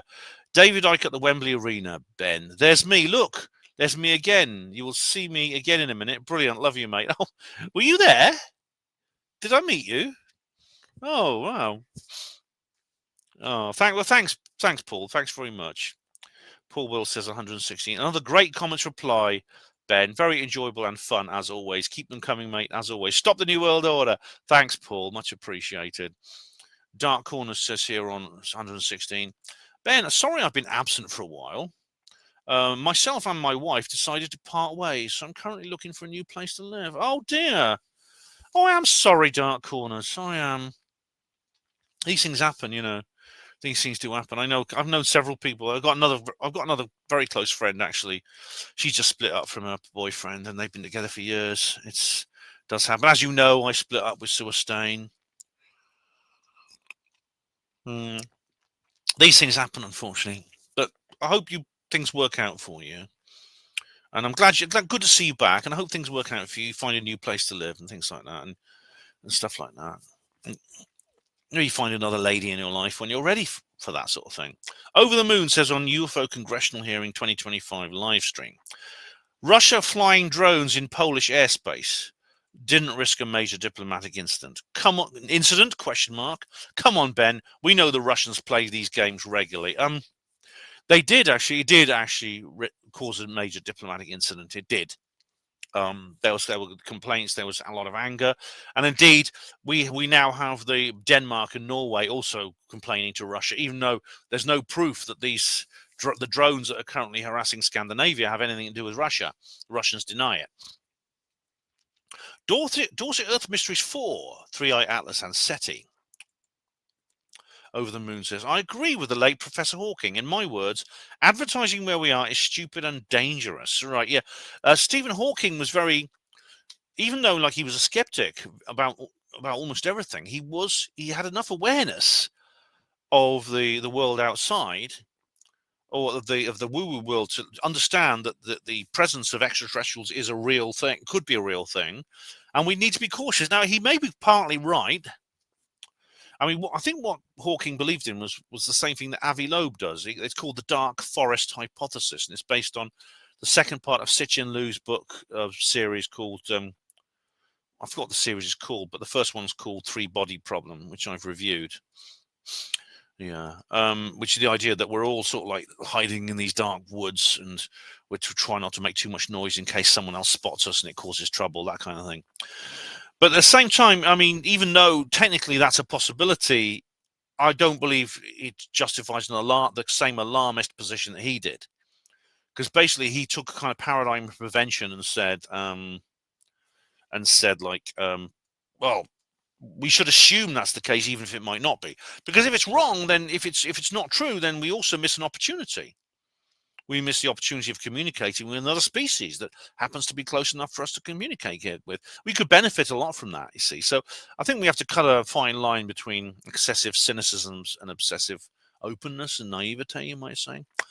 Bullies, a reply to Stefan Molyneux. First, says Hugo Rune. Nice one, says Red Ibex. Second, says Red Ibex. Silver tinfoil hat coming to you, Red.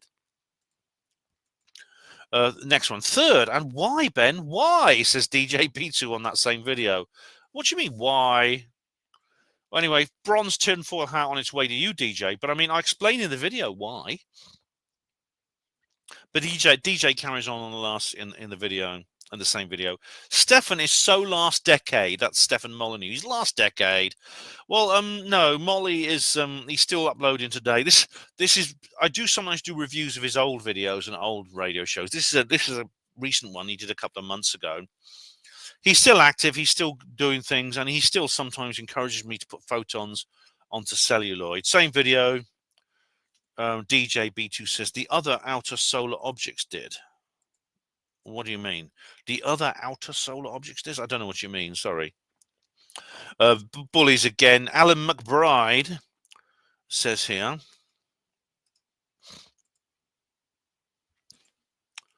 It says here, EastEnders is rough stuff. My wife watches. I can't understand the attraction myself. Me neither. So I get little glimpses from time to time. Yeah, I mean, I loathe it. I mean, I went around to see my daughter a couple of months ago, and she had it on the TV, and she was sitting there with her housemates and her boyfriend watching this bloody EastEnders. I hadn't seen it for years. I haven't even seen clips of it for years, and honestly, it felt like there was to quote Richard D. Hall, there was an open sewer in the bloody front room. I could almost feel this energy, like sucking, draining this energy out of me through the TV screen. He carries on. Alan McBride carries on. I do notice the family, quote unquote, is a central theme. The family is referenced regularly when this EastEnders inhabitant, the EastEnder inhabitant, or that one does something horrible to a family member. Yeah, the characters are grouped into various families. That's right. There are a few single characters, but they're grouped into couples and families. Quote, I've done it for this family, or quote, you're going to break up this family this, family that. Yeah, that's true. Oh, I mean, from what I gather, as I said, I haven't watched it for ages. Seeing as EastEnders is filled with dysfunctional families ripping the backs off each other, I reckon the subtext is actually completely anti-family. Yeah, I mean, from what I've seen, even when I was watching it like about 30 years ago, I did get that feeling. I did.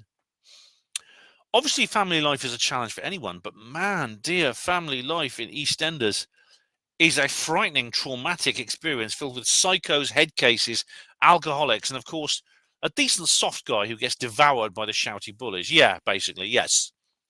Funnily enough, I was watching Stefan Molyneux. He was funny. Just after I made this video, I watched Stefan Molyneux on a video that he'd recorded before I made this, so he hasn't seen it. Talking about another TV series. I can't remember what it is. It's something in Canada, but he made exactly the same criticism of that you just made. What an advert for family life. Stefan could get a part in EastEnders. He'd fit in with the drama queens and kings. Great show, Ben. Bullying, what a drag. Yeah, that's a good comment, Alan McBride. You're absolutely right. Yeah, Stefan in EastEnders, I don't think they'd... Can you imagine him sit... Do you imagine him going up to Phil Mitchell and say, excuse me, could I explain the non-aggression principle to you, Phil? Could I explain it to you? He'd go, oh, it ain't over. Well, who do you think you are? And he'd be going, let's look into the non-aggression principle, Phil. You know. And Rhiannon says underneath, what always amazes me about EastEnders is the disproportionately high number of native white characters, which bears no resemblance to reality, and how everyone spends all their time in the pub, even devout Muslims. And so few people appear to own a washing machine, judging by the amount of time spent in the laundrette.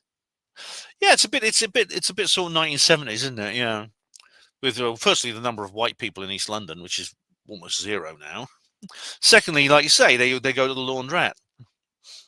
There's a good British Asian film actually called My Beautiful Laundrette, which is actually really good. Yeah. Anyway, it's a fictional rose-tinted view of an England that hasn't existed for at least the last 40 years. Well, you know, in terms of what you've just described, it is. Although I wouldn't call EastEnders rose-tinted, Rhiannon. No way. Oh, Rhiannon Raven. I did tell you this is from her. It's quite the opposite. It's shit-tinted in many ways, but based on that segment, yes, it is. She carries on. Hang on, I've got to read more. Sorry, maybe I should just read this to the end. If it were an accurate portrayal of the modern East End, nobody would be speaking English, and every other shop would either be a halal butcher or a mosque. Well, yes, exactly. I mean, I mean, a lot of people say that. I mean, I think it was like 30% of Londoners are now white British, just 30%. And most of the other white people are like Eastern European. And I think that they're now less than 50%. White people are less than 50% of the white people. About more than a third are like Eastern European. London is now. I mean, they used phrases like global city, cosmopolitan city, but it's a non. It is a non-British city and the capital city of Britain in this country, and that is concerning. That is concerning for me. I'm all in favour of people, different cultures meeting each other and exchanging ideas, but this is like an occupation, and it's an occupation. It's a takeover, and I'm not going to take the usual kind of like far right racist line, which is a stupid term anyway, and say this is an invasion and occupation by a foreign force that is playing the active role. I'm not going to say that. It's not that. The apparent invasion and occupation is actually engineered. It is engineered and created by not by people in other countries, but people in this one, in Number 10 Downing Street, in Whitehall, and in the Palace of Westminster, and in various secret society locations as well. Yeah. So they're playing the active role in this situation. So there's no point getting angry with anyone. If you're walking down the street in London and you see all these people, there's no point getting angry with them, because they shouldn't be there. But there's no point getting angry with them, because the only reason they're there is because they were brought in. They weren't let in; they were actively brought in. Good comments, guys. Alan McBride, Alan Raven, very good comments. Alan McBride says here on bullies again, survival of the fittest. Most beings get by cooperation with others, bar the predators who have to eat other animals. Well, even the predators, do cooperate. I mean, lions, for example, they hunt as a pack. A pride of lions will hunt together. Humans are social beings, so therefore we have a cooperative element to ourselves. Even though we do have a natural aggression and competitive element, especially men, or women can be aggressive, of course, in their own way, as Soriano will point out. But we are also cooperative in other contexts. Yeah. And Alan says here, survival of the fittest promoted in human society is the law of the jungle. It's the law of Hitler's and Netanyahu's of this world. If we want an animalistic society of sheep and wolves, then the law of the jungle will prevail. Fortunately, we're not animals, but human beings with advanced intelligence. We must be human beings, otherwise we're animals. Well, this is the same point that I make. If this dark vision of humanity were correct, we would never have evolved into what we are now. And this dark vision is, I think, promoted by, I think, a form of backslapper. The people I call the survival of the fittest posers, like Charles, like bald Charles, just to make themselves look better than other people. And maybe Molly is. I don't think Molly is one of these people, even though he is bald. You do see his face, not the back of his head as well. But it's. I think the Illuminati want us to be this way, because if they're going to destroy civilization, they have to change us from who we are into something else, into another kind of animal. They have to literally transform us biologically. And I think they want to do that, so that we no longer can create the kind of civilization that we created in the pre-Illuminati world and maintained and we maintained. They want something else. DJ says underneath, not DJ B2, and DJ DEJAY says, ants are animals, and that is what society really promotes. Wolves versus sheep is a sexed up image to justify the inhumanity of the psychopathic controlling entities. Yeah, a short but good comment, DJ. That's right. And another DJ B2 says, Stefan is not worth a response, bud. He is, DJ, and not because I agree with him, but because I don't agree with him. Yeah. He's worth responding to.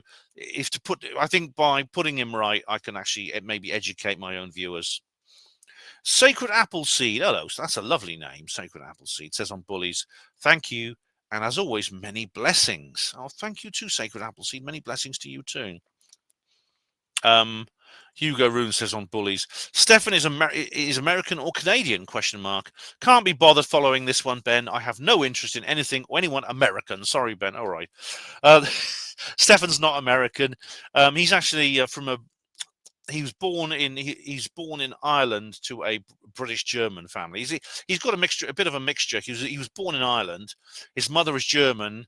His father's just died. Actually, his father's British. He moved to UK as a young boy. Moved to Canada when I think he was 8 or 9 years old. Has lived in Canada ever since. So yeah, Irish and Canadian. I think. Yeah, I think he's part Irish. I don't know. On his father's side, I know he's British, but he may also be Irish. I don't know. But he's born in Ireland, yeah. But that's true. That's true. Red Ibex. There's not an American bone in his body, Hugo. So watch your way. Bullies over the moon. Over the moon. Artemis 2 crew news conference, September the 24th, 2025. All right. That's not really relevant to the subject matter of this video. But maybe you posted there because I haven't actually done a moon video this cycle. But let's have a look. Let's have a look. Here we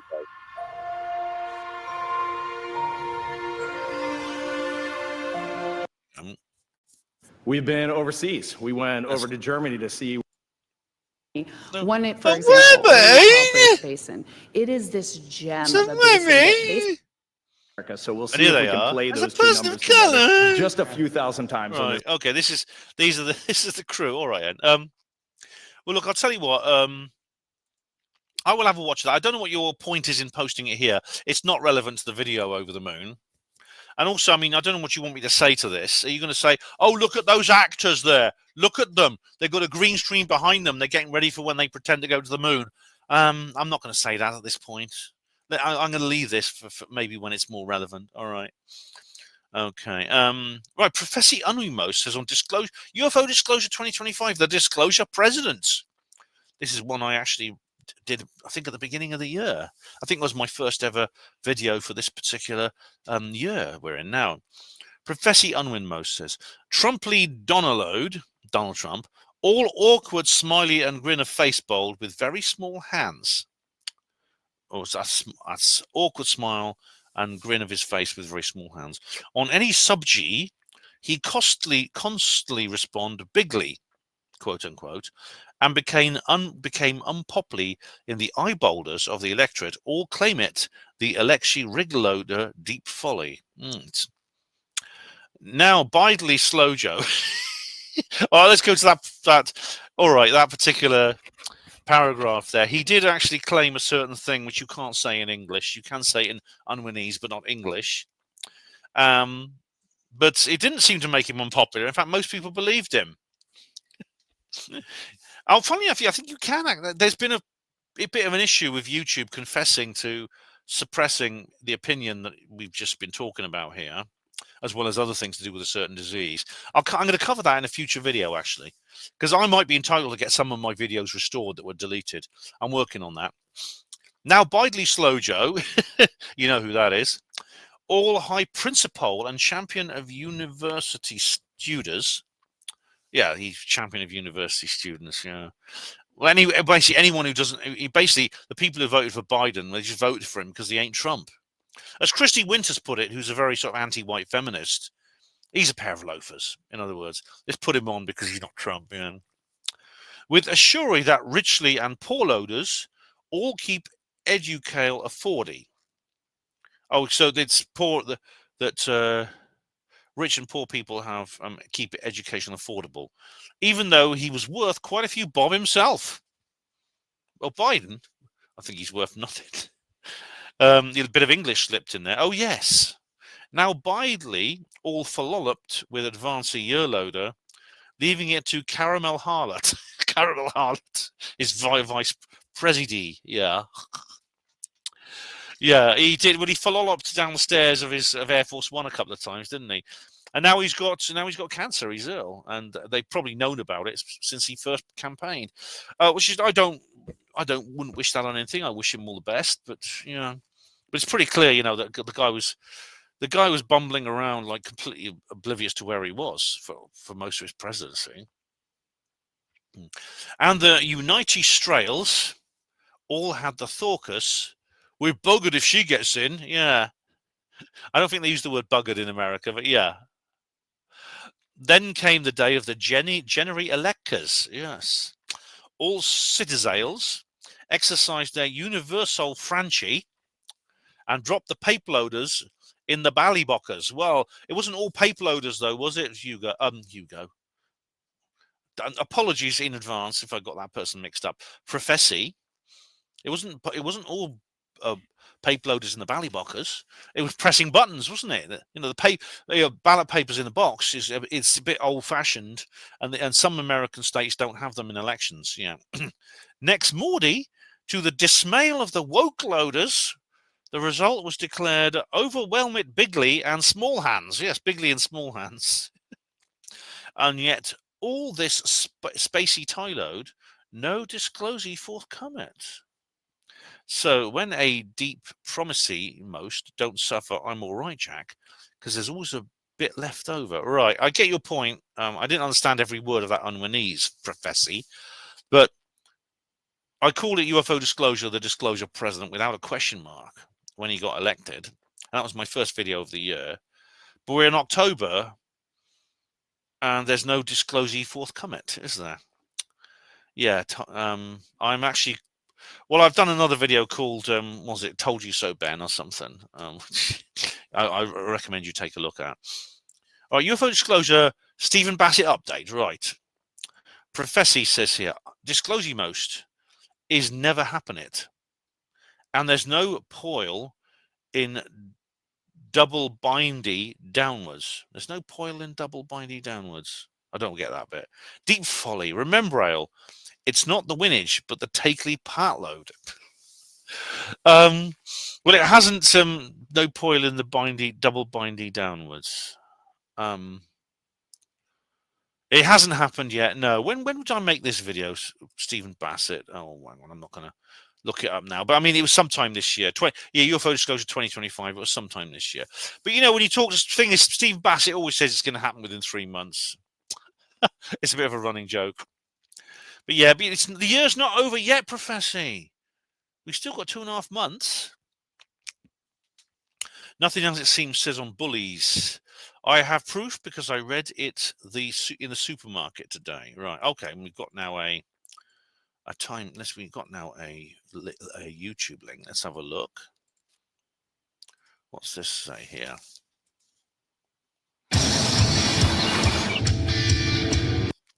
Pink World Planet P project topic. What's this? Oh, it's music, I think. All right, guys, I'm not going to play that for copyright reasons, but yeah. But anyway, but I have proof because I read it in the supermarket today. I don't understand your comment here, but I'll have a listen to that tune at some point. I will. Never heard of the band. And we now have a long thread in which Red Ibex says first 005. Blimey, you must have been. This is with Owen McDonald. Okay. Hugo Rohn says, away with you. Me first this time. Your comment is below mine, Red Ibex. It was very slightly first, Ben. Please check which pops up in your reply to comments. Hugo, come on, Ben, referee. Hugo, grr. I just reloaded the video to see comments. And now it puts your post above mine. I am now at the bottom of the comments. I think perhaps you are first. Happy to concede again. Repeat, grr.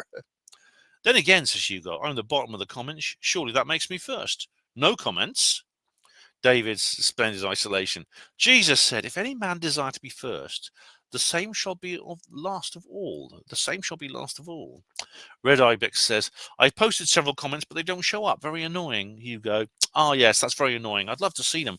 Baffled who would do that. Well, I'm glad, unlike Steve mumbling, Hugo, you're not claiming it's me. And Hugo says to Red, very annoying. Who could do that? Yeah. I don't know who does that. Anyway, it is actually Red Ibex. No, sorry, yeah, it is actually Red Ibex who got in there first. Oh, if Hugo has literally above Red Ibex has thirst. So it's Red Ibex gold, Hugo silver. Yeah. And Hugo says here with Owen McDonald, I just can't understand racism. Well said, Owen. Loving this discussion. I miss Africa. I've lived in Nigeria and Angola. Oh, right, you have lived everywhere. And also, you've got a bit of a penchant for Zimbabwean women, I know. Hugo says, I have a good friend called Claire. She's white, and she only likes black men. I only like black women. Are we racist? No, you're not. You have a taste. You have a certain taste. And it's not racist. I mean, I know a lot of people on the far-right racist kind of element will say that it's immoral to be attracted to someone of a different race. I don't think that myself. Now, they'll say something like, well, there's so much media propaganda that people are attracted to people of different races because the media are constantly telling them they've got to be. Now, I personally, and I think you two probably, as soon as you watch me, are not the kind of people to succumb to that kind of propaganda. Yet, if someone asks me, have I ever fancied a black woman? The answer is yes, many times. Funny, unlike you, though, I don't fancy Japanese and Chinese women. I never have done. But I have fancied black women, yeah, I have. And there's some very nice ones. In fact, one of the first woman I ever sort of looked at and sort of thought in those terms was actually Uhura in Star Trek. And I think I was probably about 3 years old. I was really, really young. So, yeah. Obviously, I didn't sort of look at it. I didn't think of her in the sort of sophisticated way I do now as an adult man, but I remember thinking something like, oh, I'd like to marry her, she's so pretty, or something in a sort of very naive kind of like preschool way. But yeah, neither of you are racist. Neither of you are racist. I think I think if someone is dating another person because they feel pressured to socially, I think that's wrong.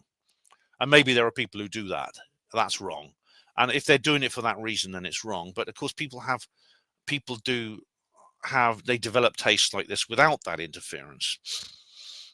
Okay, here we go. Hugo Roon says on with Owen MacDonald. All problems in our world are caused by industrialists and pharmacologists. Right. I'll answer that at the end. Okay. Oil is not necessary. We could easily convert it to growing hemp for all our industrial and material needs, but that would affect the industrial and pharmaceutical companies' profits. That is the true reason why cannabis is illegal. If they were honest, they would have to ban alcohol and tobacco, which between them kill around 20,000 people per year. I think that's just in our country, Hugo. Yeah, cannabis kills zero ever hypocrisy.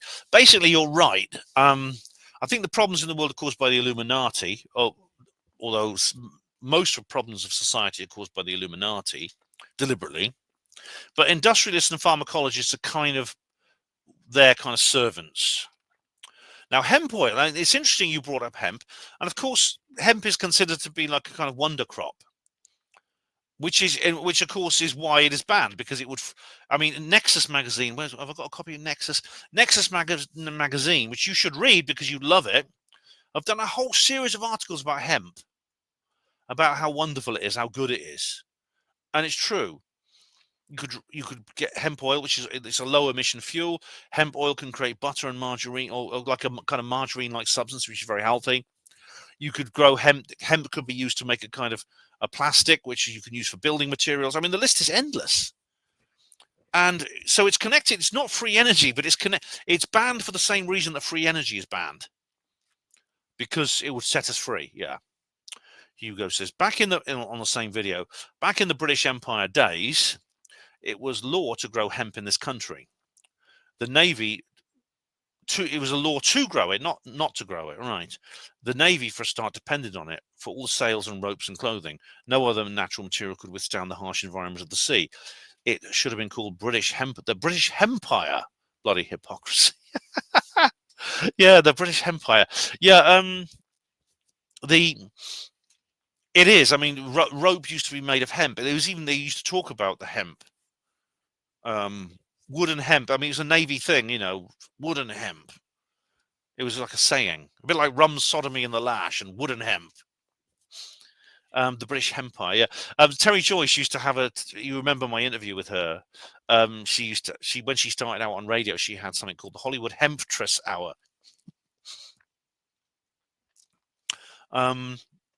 Green Tea says with Owen MacDonald, what a lovely thing to have a debate and discussion with these two whose views differ from our own. Sometimes we recognise similar problems, but just have very different ideas on how to solve them. Well done, Ben. And Owen replies himself, always up for debate and discussion. That's good, Owen, mate. Glad you are. And Green Tea says, yeah, I knew Owen was like that when I saw he was friends with Rin Michaelis. And Green Tea, thank you very much. That's absolutely right. And Green Tea says, thank you for stepping up and being a great example of what we so desperately need today. People willing to talk and listen to each other. Absolutely, yes.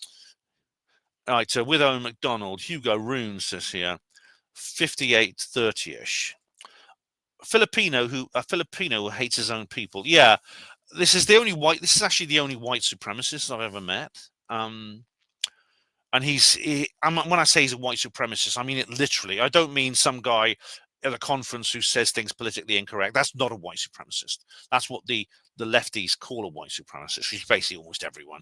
But yeah, this guy, he literally thought white people were the only decent race in the world, and that we should basically rule the world. And as I said, he himself was not white; he was Filipino. He was really weird. I mean, he used to say when he used to get in arguments with the other Filipinos, he used to complain about them, called a Filipino bastard. And I says, "You're a Filipino." He says, "I know. We are horrible people." And I says, "Well, it's kind of." I didn't actually go as far as to like raise this subject with him. I said, "Look, you're suffering. This is self-hatred. You realize that you hate yourself." And Hugo says, "I'm the same. I'm English and I hate the English. This is why I've lived and worked and visited 21 countries around the world to stay away from England. Unfortunately, after my accident in 1992, I'm stuck here." Edit. "I spent 6 months in the Philippines upgrading the whole country to digital. I love Filipinos." Well, I'm sorry, you hate your own people. I mean, this does that mean you hate yourself? Because you hate a race of people of which you are one. You say, "I'm English, I hate the English." So it's logical that the logical answer to that ethical equation is you hate yourself, isn't it? Anyway, Neil says here, "I worked with a streaming company, and one of our clients was broadcast from a company in the Philippines." Hugo says, "How long ago? How long in the country? I have fond memories of the Philippines." Neil says, "No, I never went I was never in the country. We only monitored the stream and piped it through to other places." That was around 2022. Hugo says, "So how long ago? How long for?" All right, Neil doesn't respond. 6 days ago. I've never been to the Philippines. I've known so many Filipinos and Filipinas who are the Filipino women. Women for the Philippines are called Filipinas, and they are mostly they're really cool people. Actually, I went to a Filipino party actually, where there was loads of Filipino women, and they were all married to like English guys, British guys, but they all wanted me to marry one of their relatives. They kept showing me photographs of their sister or their cousin, saying, "You like her? Is she pretty? Would you like to meet her?" and things like that. They were desperate to marry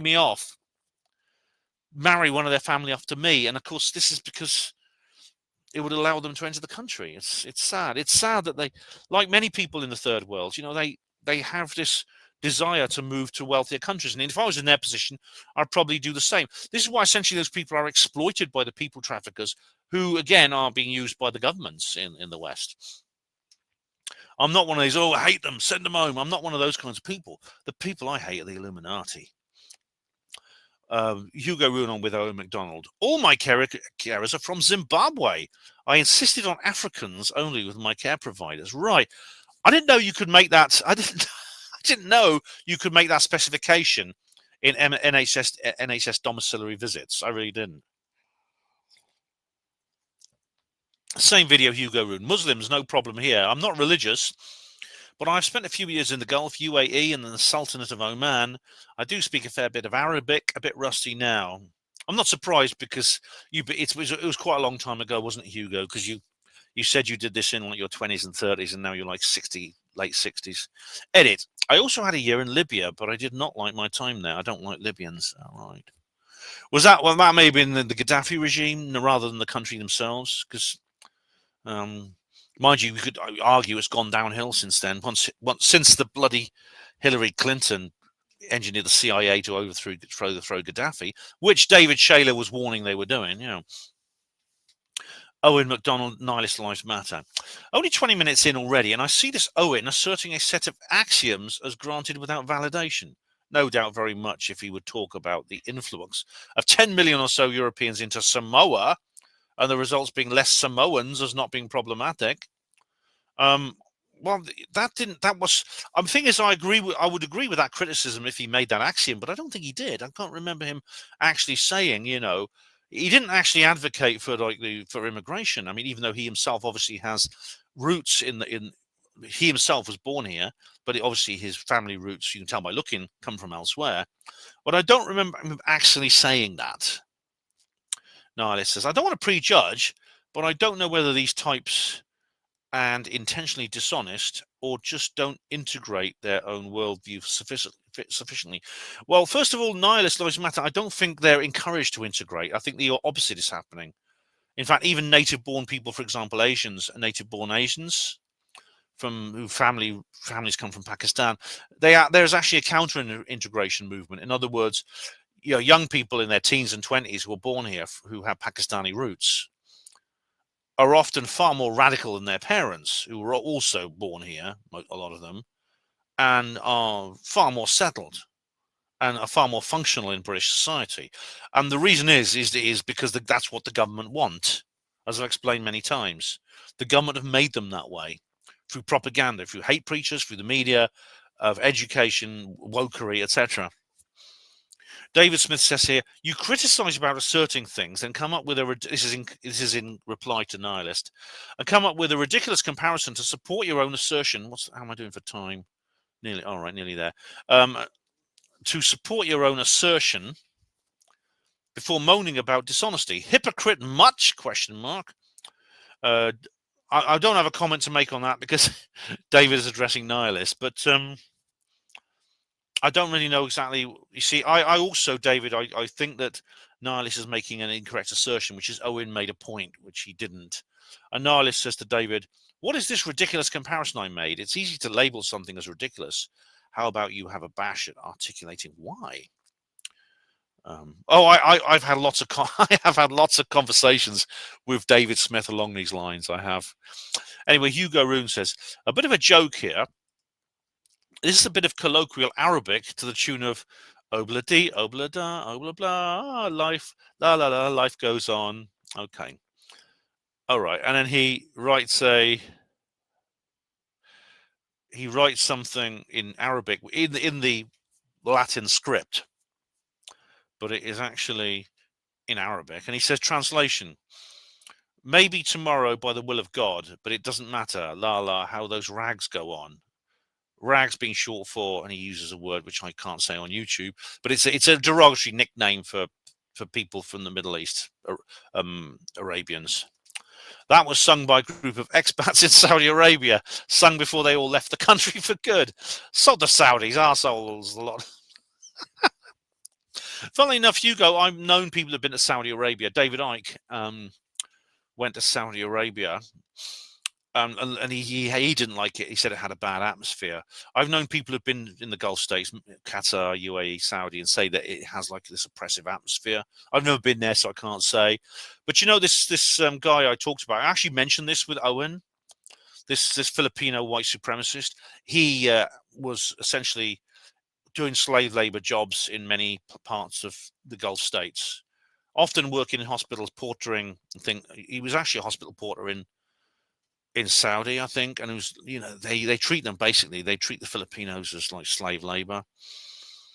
Hugo Roon says on this thing with Owen, I have no interest in America. I hate them. I've never been to the mainland USA, apart from passing through LA to change flights to Hawaii. I've only ever been to Hawaii. I worked there for 6 months, but Hawaiians are not really American. All right. Well, again, Hugo, you say you're English and you hate the English, but if you've never actually been to mainland USA, maybe if you visited there, you might find they're not so bad. I mean, I of course have been there now 3 times, and most of the people I met were perfectly reasonable. They were pretty much very similar to like British people. Some of them, I witnessed a few arguments on public transport. I met some people who were very friendly, very nice. I visited a friend that I knew, of course, Terry Joyce, who I know through the internet. I met her. I met her through the internet, went to visit her. All these people at not Probe, but it's like Probe, Contact in the Desert, who are like UFO enthusiasts, who I saw last year. They were there and they were fantastic. There's Steve Bassett, and who's lovely. He's great. He's fantastic. There's lots of other people. Some of them were at the Las Vegas event, Stairway to the Stars. So to make such a sweeping judgment of an entire nation, a very large nation, a huge country, I think the 4th biggest on Earth in terms of population and area, I think is a bit over. I think that's a bit over judgmental, to say the least. As for Hawaii, and they're not really Americans. Well, Hawaii is an island in the middle of the Pacific, which is one of the United States. But of course, they are. I think they were originally Polynesians that landed there and created their own culture, which is still very much alive. I mean, I don't know what they think of in terms of their sovereignty, but that's what they think.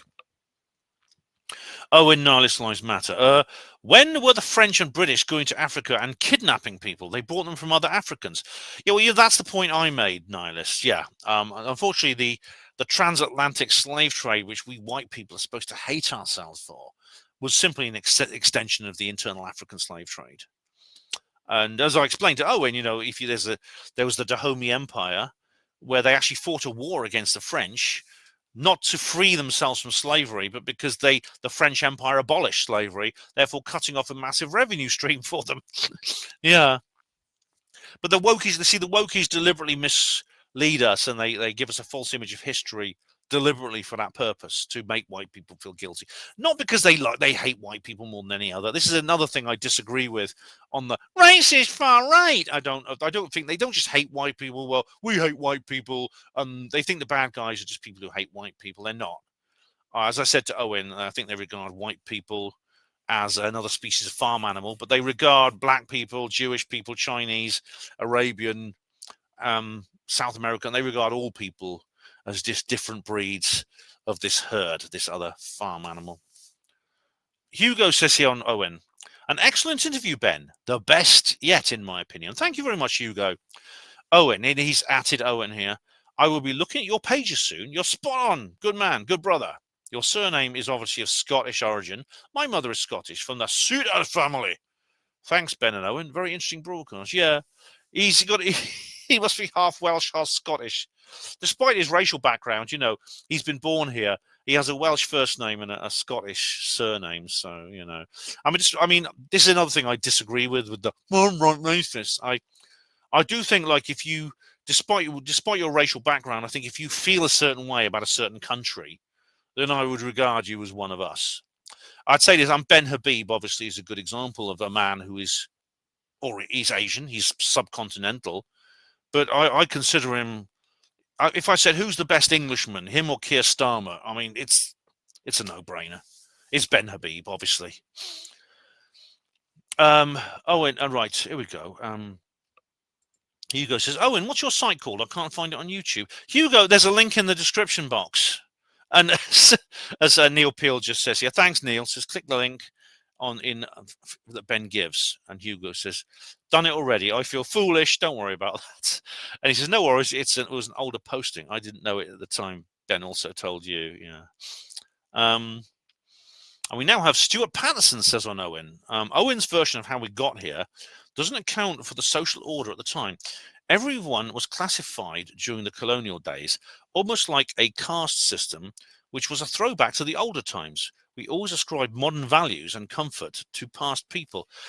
Yeah, I mean, honestly, Stuart, nothing annoys me more than seeing a historical drama in which they essentially take someone from the modern world and bring them back in time and put them into this setting. Now, when I don't mean it literally. They don't do it Doctor Who style or anything like that. But you see someone like in a past period of history, and they are essentially, in terms of their morality and their attitude, they essentially are modern. They have modern ideas, and they speak in a modern way. I find that very frustrating, very annoying. A good example, I think, would be what would otherwise be a very good film, actually, Bridge of Spies, which is set in the 1950s. It's a Cold War sort of courtroom sort of legal drama with Tom Hanks playing the main character. It's a very, very good film if you've not seen it. I've got it on DVD somewhere. Bridge. It's a very good espionage thriller, actually. 2015 film. This one here. I do recommend, if you like story. I mean, as you know, I'm into real life espionage, and I've actually done a video called Spies of London. It's this one here, Bridge of Spies, 2015 historical drama, directed and co-produced by Steven Spielberg, with Tom Hanks playing the main character there. The taste. I don't want to bleed in. I don't want a bloody thing here. Oh, the AI con. Oh, it's already started. Oh, it's scheduled for 35 waiting. Is it? Oh, 43 minutes. There's already people in the live chat in the AI consciousness video. This one here. There we go. Oh, maybe I'll finish this on time to watch it. Probably not, because I've got to do the Alltech exclusive.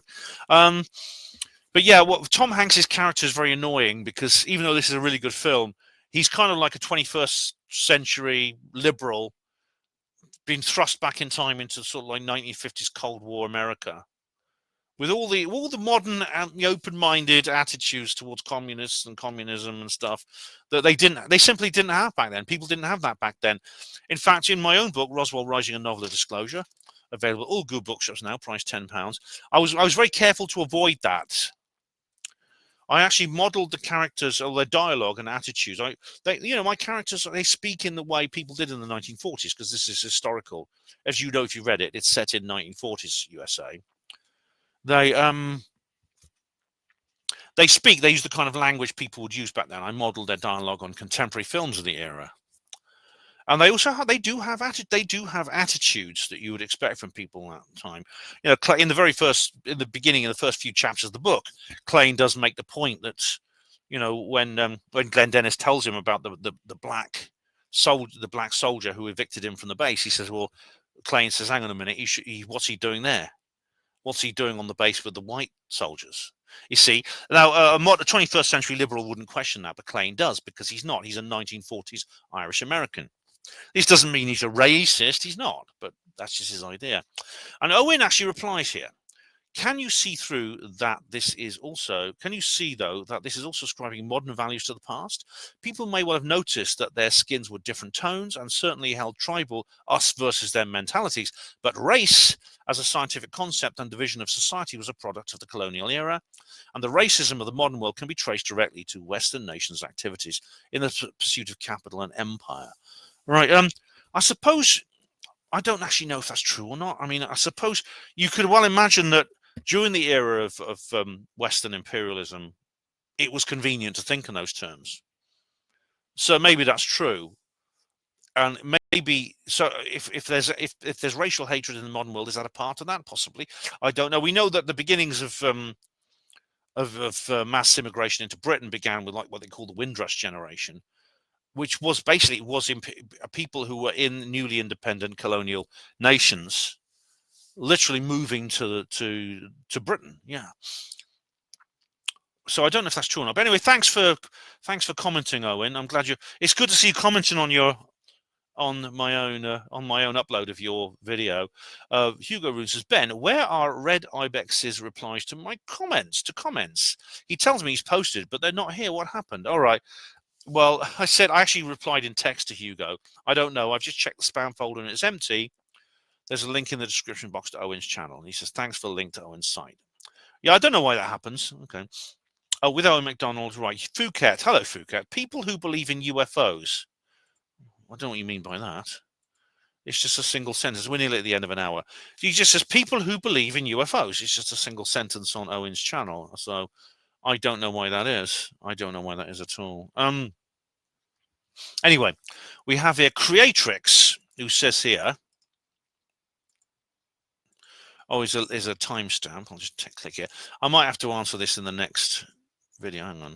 It's people that existed long before anyone was even thinking of like race and gender and civilization. We're talking about sort of the modern world, really. So it's like from 15, 16, 1700s on. All right, okay. This person thinks that race was invented in the 1500s. Basically that's the comment he left before, on which I've just read out.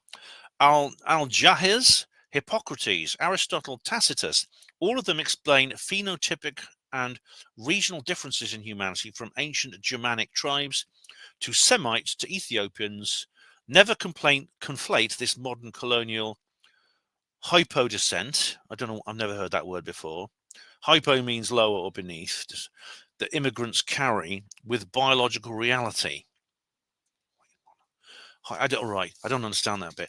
There is an 11,500-year-old genetic continuity with 80% of Brits today and Cheddar Man, of course, crowbarring their ancient communities while promising them that multicultural mass migration is going to fix everything for multiple decades, to then actively compound every single problem they already have. is going to cause tens of millions to be disenfranchised. We need living wages, international community, and upward social mobility. Right. I think this idea that somehow the countries from which immigrants are coming are somehow have this natural dysfunction within them, I think is incorrect. Because I know people who've been to these countries and they say they're actually, in many ways, they are superior to our own nation on a social level in terms of social cohesion. So clearly that they have their own natural ability in their own way to work well. The problem is that we're dealing with essentially human traffickers involved in an industrial movement of people from one part of the world to the other. And the people they are moving tend to be probably the people, it seems to be, there's even talk about them emptying prisons in Africa and putting them in boats. There seem to be some of the most pathological elements of their own society. And there's a reason for this. There's a reason for this. Now, a lot of fuss was made about Cheddar Man because it turned out that when they analysed his DNA, that he actually had dark skin. Now, this is because, and then they say, well, 19% of Brits are actually descended from Cheddar Man, and he was a brown man, so therefore that I think has been wrongly connected to modern racial politics, which is silly because Cheddar Man actually lived over 10,000 years ago. And despite what you said here, the racial landscape was not completely the same 11,500 years ago. For example, there's evidence there were a lot of people in Britain with dark skin, and we are all descended from those people. Yet, this has simply got to do with the fact that this was the beaker culture that did actually originate from Africa and the Middle East. Therefore, the reason they had dark skin was they spent several 50 to 60,000 years before that in a country where there was a lot of hot sunshine. It's simple as that.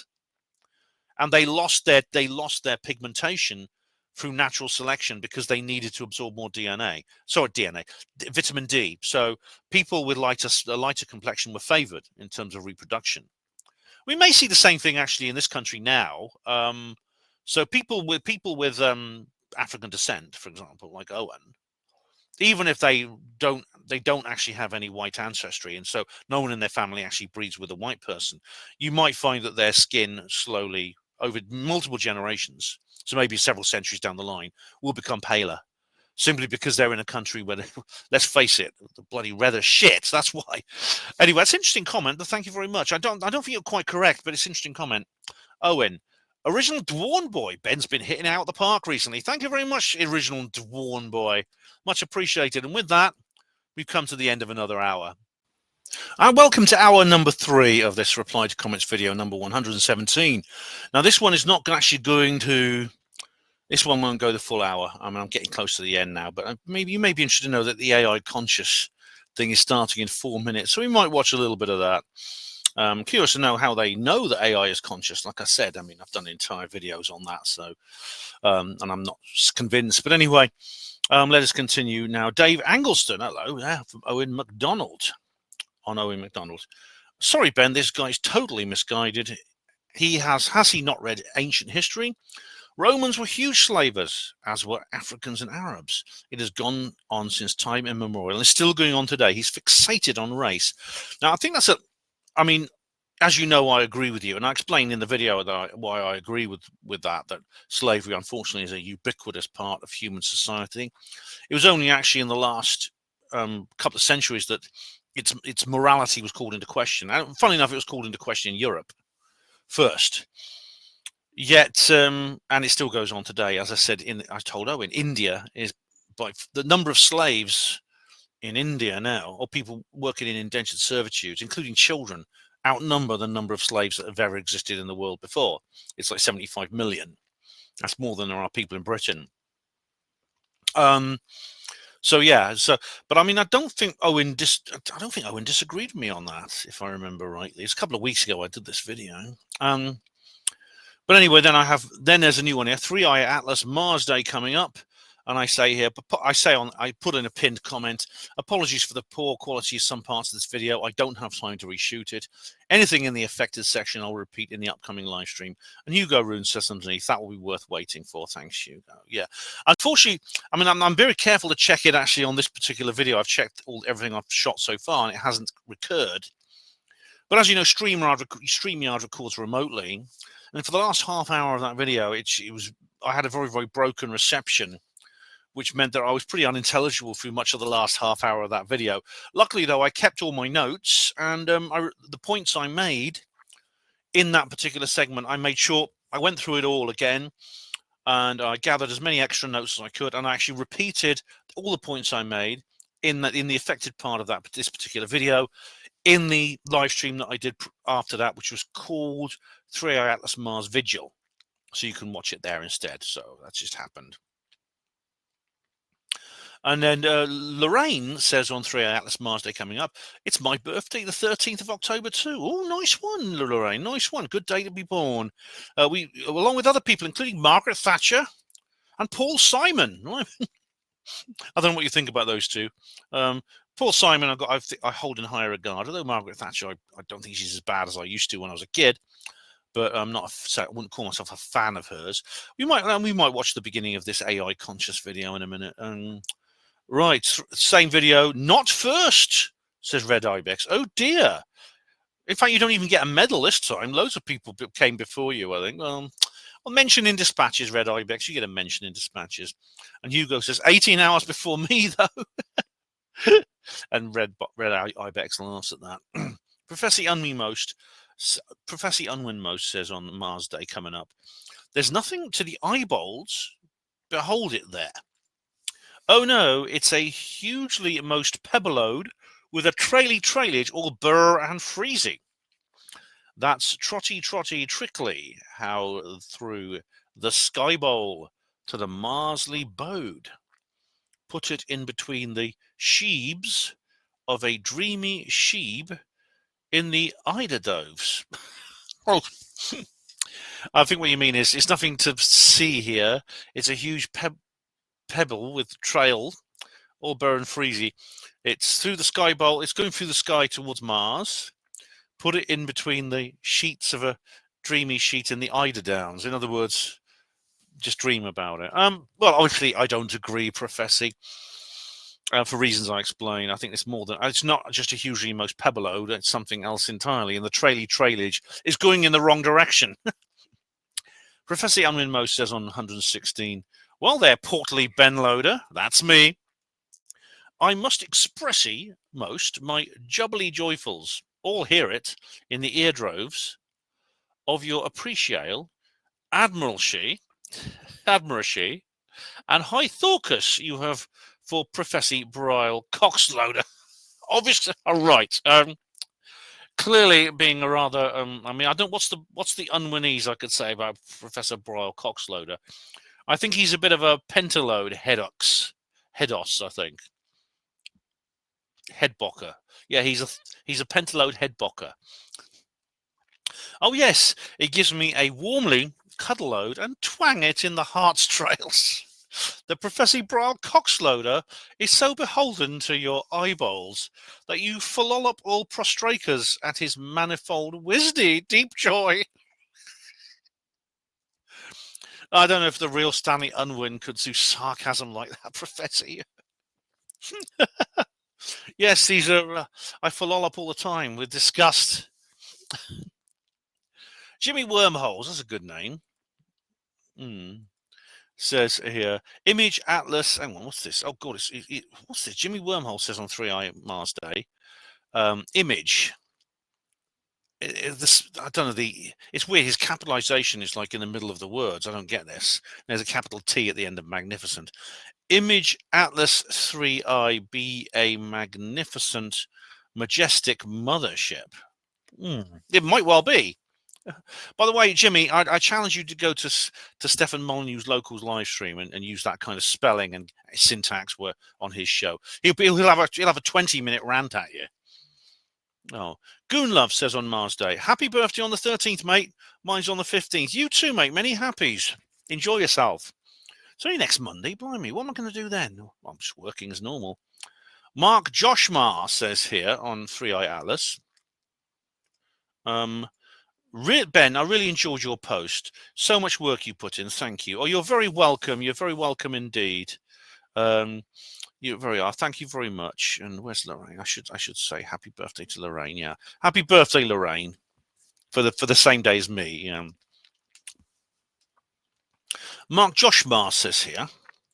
It's a separate comment that Mark has done. But thank you very much, Mark Joshmar. Much appreciated. Glad you appreciate me. How's this AI thing going? It hasn't started yet. 3i Atlas object has organic properties, but highly unprecedented, highly unusual features.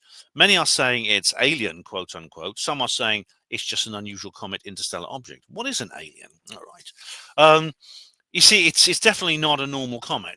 People say it's a very unusual object. It has comet-like features, but it's not. I mean, I've got a good comment here. I just want to, which I actually wrote. Which, let's see. Backyard Professor. Here I put a very good comment on here, which just says it all, really. Here we go. Now, Backyard. At AJ Bell, we're all about making investing easy. So easy, you can open an award-winning ISA in under 15 minutes. Even this. Well, now this is Backyard Professor.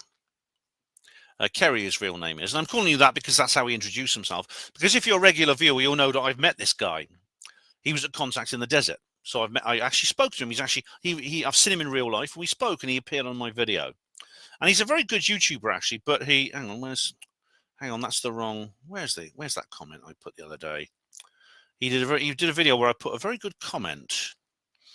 Where is it here? Where is it? Is this it? This must be it here. Welcome to the backyard. Yeah, because he has. Oh no, I had a brilliant comment. It's really vanished. Oh no, here it is. Here it is. Here it is. Okay, here's the comment. Now, I do like this guy, and he does some very good videos. But I think he's way off on 3i Atlas. He's got it down as a comet. He said, new valid evidence on 3i Atlas, spaceship or comet now. And he says it's definitely... Oh, this has started. But there's no reason to think they wouldn't... this stuff wouldn't apply in some way to other to other forms of transformer networks that operate off of anything like... Oh, well, I'm interested to see... I'm actually interested to see where that goes, this particular video. But for now, I'll leave that and go back to the Backyard Professor.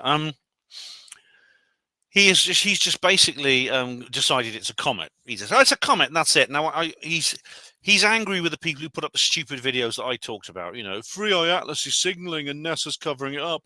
3i Atlas has sent laser beams to Earth and all this sort of shit. All right, I get annoyed with those videos too, as I've said on previous on this video we're talking about now. But I put this comment here: 3i Atlas is not a comet. Sure, it has comet-like features. It might even be a natural object of a very strange kind, possibly because it would be so old and from such a long way away. I doubt that, though. The chemistry is all wrong, as is the coma and tail structure. There is also the paradoxical data relating to its brightness and motion, etc. I think it's most likely that this is some kind of spacecraft built and operated by a non-human intelligence. Some people do say stupid things like it's going to hit Mars, it's giving off signals, etc. So it's easy to polarize everybody else who thinks 3i is aliens. But this does not mean that we're all that crazy. 3i didn't have to slow down or orbit Mars to drop off smaller UFOs. Avi himself explained how 3i's velocity and course could be chosen ideally for that purpose. If it looks like a comet, this could even be some kind of elaborate camouflage. If so, it hasn't worked.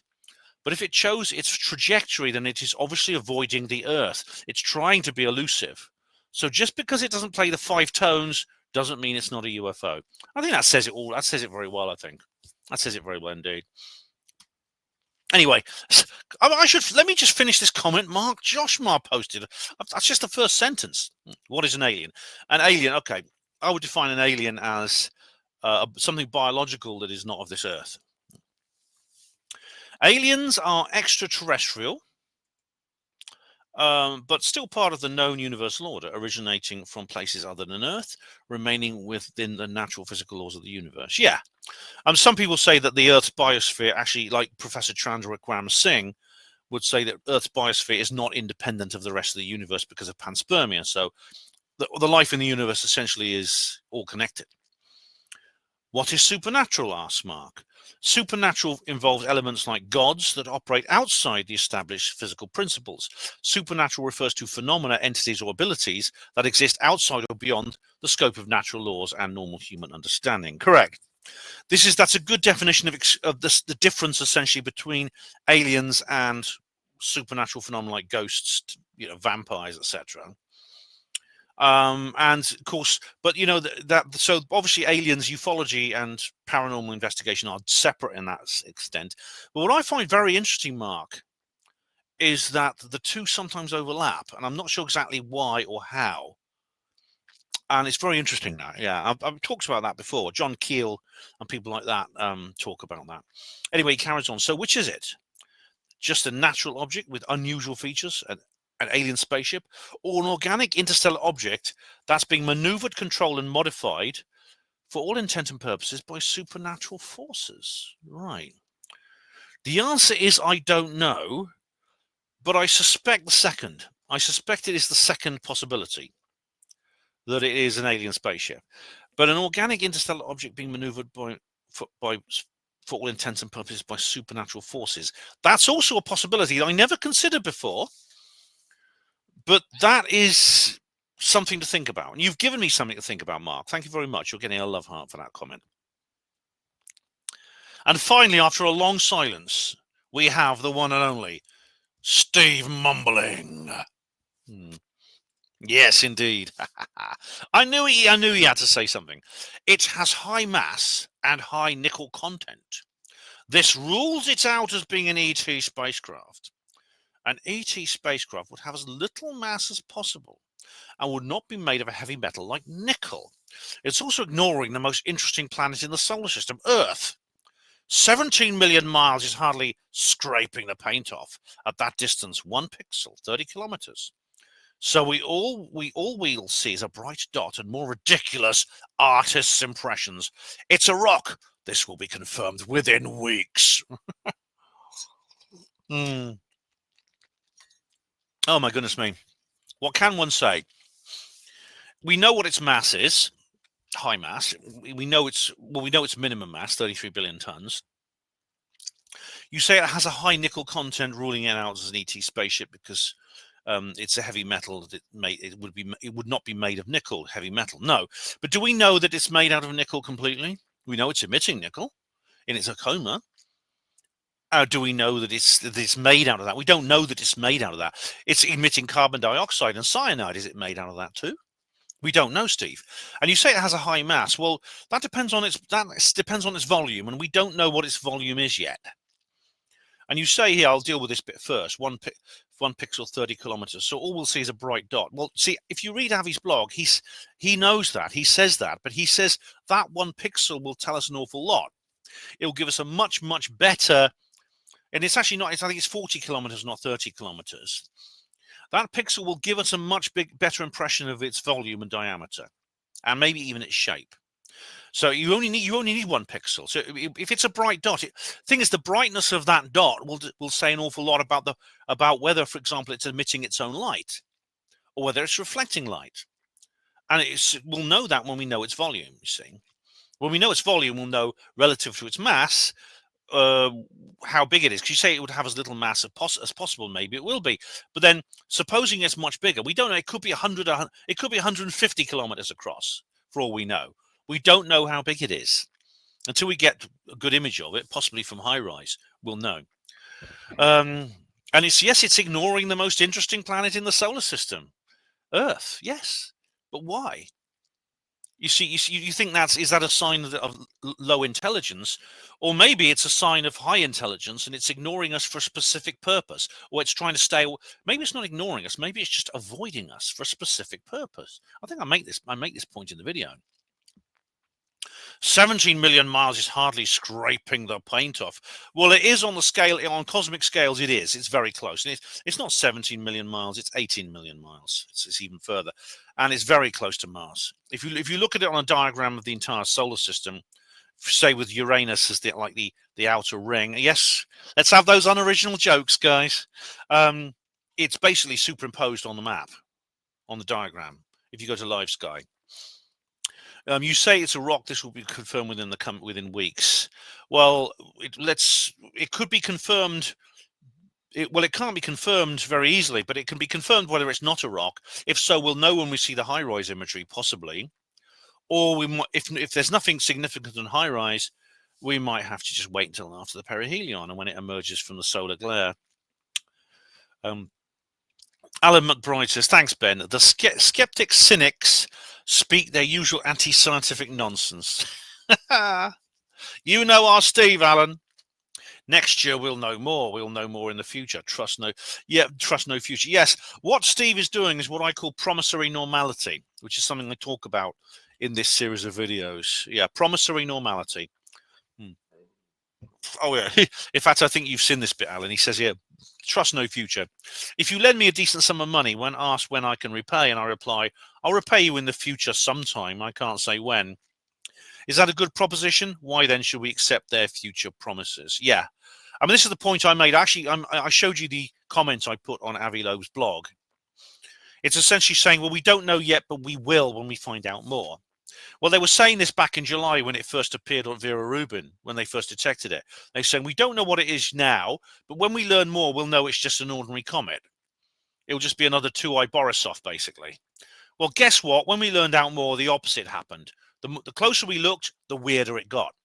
It reminds me very much of those scientists in the 70s who were saying near-death experiences.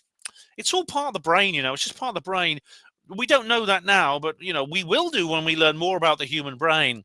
That's what Anthony Peake calls promissory materialism.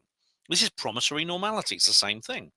Interestingly, when it comes to the subject of near-death experiences, we're now 50 years after that promise was made, and we're still waiting for it to be confirmed as brain function. In no way is it, despite many claims, which I've covered, actually.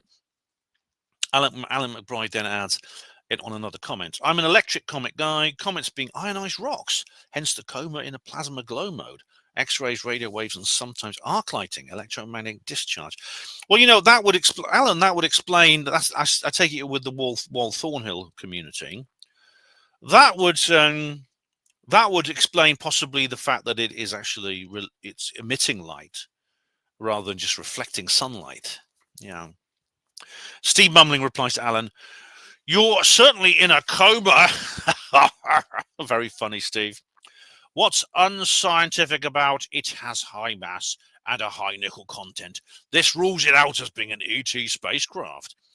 Well, I've explained to you, Steve, why that's unscientific. And Alan says, I'm honoured to be the recipient of your charm and wit. Good day, sir. As Steve Mumling says, good day to you too, sir. Great banter, lads. Great banter. Thank you very much. Red Ibex says on bullies, a reply to Stefan Molyneux. Okay, so this is a timestamp here, and I think I know what this is. And my brother just said, "Look, just leave it. It's I can't really comment on that." But you know, my brother came to me and said, "Look, what this guy's contacted me and asked why you won't accept your friend request." And I says, "I'm not going to act as a go-between to you. I'm not going to act as a go-between with you." And I said, "I'm not asking you to." I said to my brother, I'm not asking you to. Yeah, this is basically about, this has happened more than once, where someone I knew at school when we were kids finds me on Facebook and sends me a friend request. And I've had inboxes from these bastards. Well, and they're not all bastards. Some of them are cool. I mean, but I've had inboxes from people who I haven't seen for 40 years who suddenly send me a message saying, hey, Ben, you remember me? You remember what good mates we were? Yeah. And I think, no, hang on a sec. This is a rewriting of history. And I refuse their friend request. And then they go to my brother and they say, why won't Ben accept my friend request? And, you know, and yeah, I mean, Spreadbox says, couldn't you forgive and forget, read the Facebook friend request? I can, but you see, I hope you're not going to say it was a long time ago. 40 years is a long time, Ben. Yeah, well, where's the cutoff point if we're talking shelf life here, Red? It doesn't matter to me. Unfortunately, see, Molly actually discusses. Molly, Stefan Molyneux actually has a very good take on this. You know, it doesn't matter how long it is. You see, it's just simply, this is the excuses my family makes when I bring up this subject. They say, well, it's a long time ago. That's one of many excuses they make. It was a long time ago. Talking about like Centaur. It was a long time ago, Ben. It was many, many years ago. Well, you know, where's the cutoff point then, you know? Where's the sunset clause on these sorts of things? And this is just an excuse for saying, well, this person has not apologized. This person's not offering me any restitution. This person is not willing to sit down and discuss our differences, which I think involved him mistreating me very badly. And if he's not willing to do that, I don't care if it's 100 years. I don't care if we're both old codgers in some kind of cryogenic chamber in Ray Kurzweil's laboratory. All right. If he comes and he wants to apologize and we discuss what he did to me, maybe he could bring up subjects. Maybe I did something to him that was bad that I've forgotten about. All right. Unless we go through that process, no, I can't forgive and forget. Forgiving and forgetting is not. I'm not a Christian. I don't do this instinctive forgiving and forgetting of everything. And I must say, I was really shocked when Erica said she was forgiving the man who killed Charlie Kirk. I mean, that was just. I don't believe her. I just can't believe her. I mean, after what he did to her and her family, to the man she loved, it doesn't. That's inhuman. That's robotic. I just don't get that, and I don't believe her. And I certainly couldn't do that. And Stephen Molyneux talks an awful lot about forgiveness and restitution, and his take on that is very good. So the answer to your question is no. All right, bullies. All right, now Red Ibex actually made a comment here, which I put a written reply onto. He said, it's a bit irritating, this Phil Mitchell thing, Ben. That's the bumper sound I made. I'm thinking of stopping watching. Not a complaint, just an alert for future videos. I appreciate you don't pay that I don't pay you for anything for your free content, so you can do what you like. All right, well, I mean, I did say to him here, I put a written reply saying, he gave me a thumbs up to this. I'm sorry you found that irritating, Red. My attempt was to be amusing. If you stopped watching, I would regret that. I'd miss your contribution to the comments. However, that's your choice, and I'll leave it up to you. I personally enjoy thinking of new bumper sounds for my Molyneux reply videos. Yeah, I mean, some people do often say things that happen as things I do people find irritating. And when they say that, I say, well, yeah, okay, you think that. I'm not going to change my ways because this irritates you. For everything that you don't like, other viewers will like. And to be honest, I'm primarily making this video for my own amusement and my own purposes. It's a very selfish thing I do on my channel. I do make the content I want to make, and people can take it or leave it, basically. Red Ibex says, are you a fan of Betty Shine? Yes. I read her book, Mind to Mind. I actually wrote to her foundation. Sadly, she'd passed away by then, and they'd say she's in spirit. And I said, fair enough. But I understand why David Icke found it so inspirational. Red Ibex says to the video, interesting post. Well, I'm glad you think that, Red, despite the annoying Phil Mitchell noises. What a subversive shill Molyneux is. As if bullies are a gift. Serious psychological damage can occur. No, okay.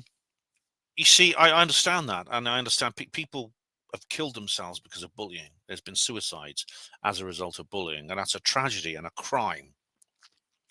And I consider if a bully deliberately drives, attacks people and continues their campaign, knowing the damage they're doing and knowing the results, then I consider that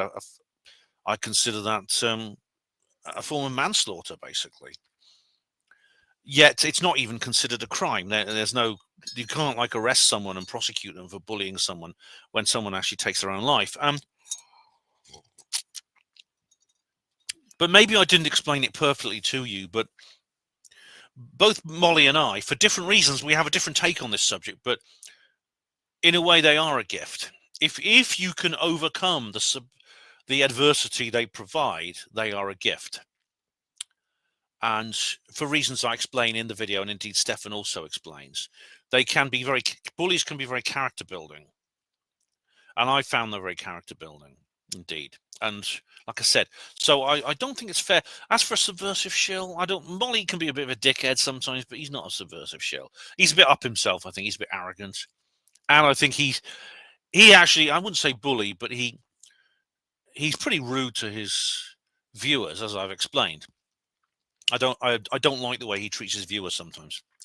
Anyway, 3i Atlas Mars Day coming up. Hugo Rune says, very interesting post. Finally got to watch it all. Thank you. You're welcome, Hugo.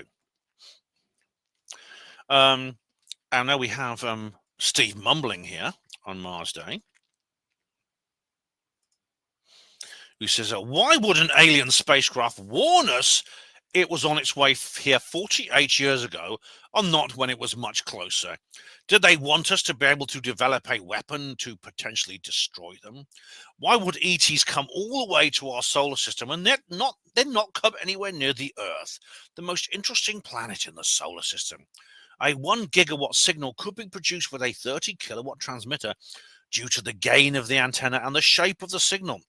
A narrow beam pointed at us could have a 1 gigawatt ERP, effective radiated power, with a much smaller transmission output power. So the nuclear reactor comparison is unrealistic. We sent a signal into deep space from the Arecibo radio telescope back in 1974. The ERP was 3 terawatts, but the transmitter power was only 100 kilowatts. 1 terawatt equals 100 gigawatts. And 33 billion tons sounds like an unrealistic mass for an alien spacecraft, even for a civilization far more advanced than ours. It's just a rock, isn't it? Right. Right, why would an alien spacecraft warn us it was on its way here 48 years ago and not when it was much closer? Did they want us to develop a weapon to potentially destroy them? The answer is they wouldn't. And I mean, I think I did explain this, Steve. Maybe you didn't watch properly, but I actually don't think the WOW signal and 3i Atlas are connected for reasons I've explained. They come from, people say, well, they come from the same part of the sky. No. They come from parts of the sky. They're both in Sagittarius, but they're like 9 degrees apart. And if you extrapolate that back to 1977, assuming that 3i was always on this course and trajectory, then you can like do a triangulation and work out that it was billions of assuming that the WOW signal was the same range. You can you can use trigonometry to work out they were probably, I mean, I don't know exactly, but it was billions and billions of miles apart. So the WOW signal and 3i are not connected, in my view. Why would they come all the way and then not come anywhere near the Earth? I think because for whatever reason, they are avoiding the Earth.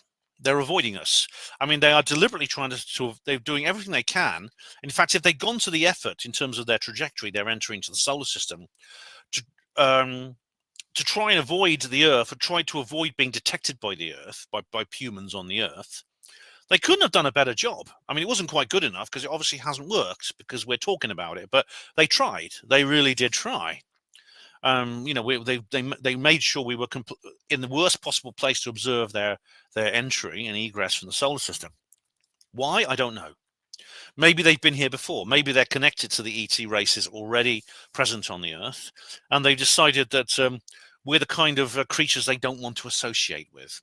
Maybe they think we're the kind of neighborhood like when you drive, you lock your doors and wind the windows up when you drive through. You know, maybe they think we're that. It's possible that the comet-like appearance of 3i Atlas is camouflage, like I've said, like I told Backyard Professor. Now, where am I now? Okay, right, you are 30 minutes in. All right, surely this won't clear 3 hours, will it? Yeah, I mean, in terms of what you describe about radio transmissions, I'm not an expert like you, but I do know that you can have a far more effective radiated power by directing a beam using a dish. I know that much, yeah. And as you said, I don't agree that. I mean, we don't know whether the WOW signal was directed or whether it was just radiated, you know, in a completely spherical, random way. We don't know that. Now, 33 billion tons sounds like an unrealistic mass for an alien spacecraft. Okay, well, I've asked you this before. If you're an expert on alien spacecraft engineering, how big do you think it would be? How big do you think it should be? You can't. And you say, well, it's just a rock, isn't it? Well, look, if it's just a rock, then you have to explain why it isn't. If it's just a rock, and you presume it's less than 33 billion tons, then why is it not exhibiting non-gravitational acceleration when it's emitting jets in a coma? You see, you're essentially undermining your own argument that it's not an alien spaceship and just a rock simply through that statement.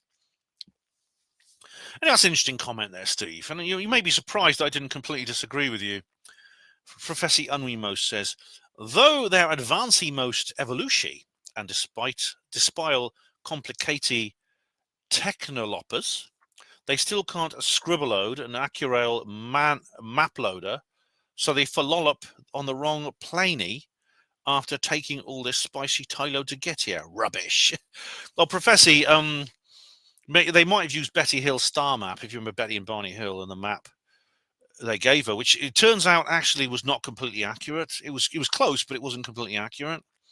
Maybe they're not the best cartographers in the world. It's possible alien spacecraft, you know, they zip past us all the time, like millions of miles away, and think, weren't we heading for the Earth? Damn, it's over there. Yeah, we need. Maybe they should use sat-nav, you know. Please take the next turn right at the next nebula and then proceed to the black hole. Be careful not to fall into it, and take the third exit at the Andromeda Galaxy. Yeah. 3i Mars Day. Original Dwarn Boy. If it's turning green, it means it's getting angry. Don't make it angry. You won't like it when it's angry. For anyone younger than us, that's an Incredible Hulk reference. And a one-string puppet. Hey, I know this guy. This one-string puppet. There's an interesting story behind one-string puppet. If it's the guy I'm thinking of, is it the same man? Yeah, it is. Yes, I encountered him on James's YouTube channel. One-string puppet. I had a conversation on one of James, the guy with the metal, the guy with the alien pipe. I showed you earlier, James. And he kind of we got talking there, and he decided to check out my channel. He's left some comments on there, and he subbed. That's really cool. So welcome, One String Puppet. He says here, I'm certainly not a fan of the Angry Astronaut, given his recent begging for money videos to fund his around-the-world vacation. Well, One String Puppet, to be fair, he smashed in the bumper of his hire car. I mean, this is the thing. He rented a car in Australia, and because of the contract he had, he just dented the bumper slightly. Well, he did smash the radiator cover slightly, to be fair. And they're charging him like 1,300 Australian dollars, and he doesn't have it, and he didn't get the full insurance. Okay, you could say that's his fault, and he should pay up. But the thing is, like, he thinks he'll get the money back, but right now he's in Australia. He didn't have any money, so he's asking people to send him a few. To be fair, he did put a video up a few hours later saying no more financial support needed. Art's channel says a fragment will hit the Earth, but it will be man-made. Art, please stop watching these pathetic, shitty AI videos. 3i Atlas is going to destroy us and all that bollocks, please. That's something that Backyard Professor got right. It's not. No, it's not. Nothing's going to hit the Earth. It's actually, if it's going to hit the Earth, why don't it just make a beeline for us? Why don't it just come at us like a charging bull? Why may take all the trouble to go on the other side of the solar system, a retrograde approach, slow down, enter orbit? You know, just ram us straight on. 3i Atlas Mars vigil. This is my early morning delving into the weirdness. Cool comet doing commenty things. I don't think so, Lab-Based. That's some dedication getting up to watch a tracker, Ben. I applaud your dedication. Thanks very much, Lab-Based. It's not a comet, though. Red Ibex says, wow, unusually early live stream. Unusual. Yeah, the reason is because it was actually 5 a.m. UK time when was the actual moment of Mars intersection. We know it was the 3rd of October, and I wanted to find out the exact moment, and they've timed it to the nearest hour. Oh, Redbuck Ibex says, I know what this is about.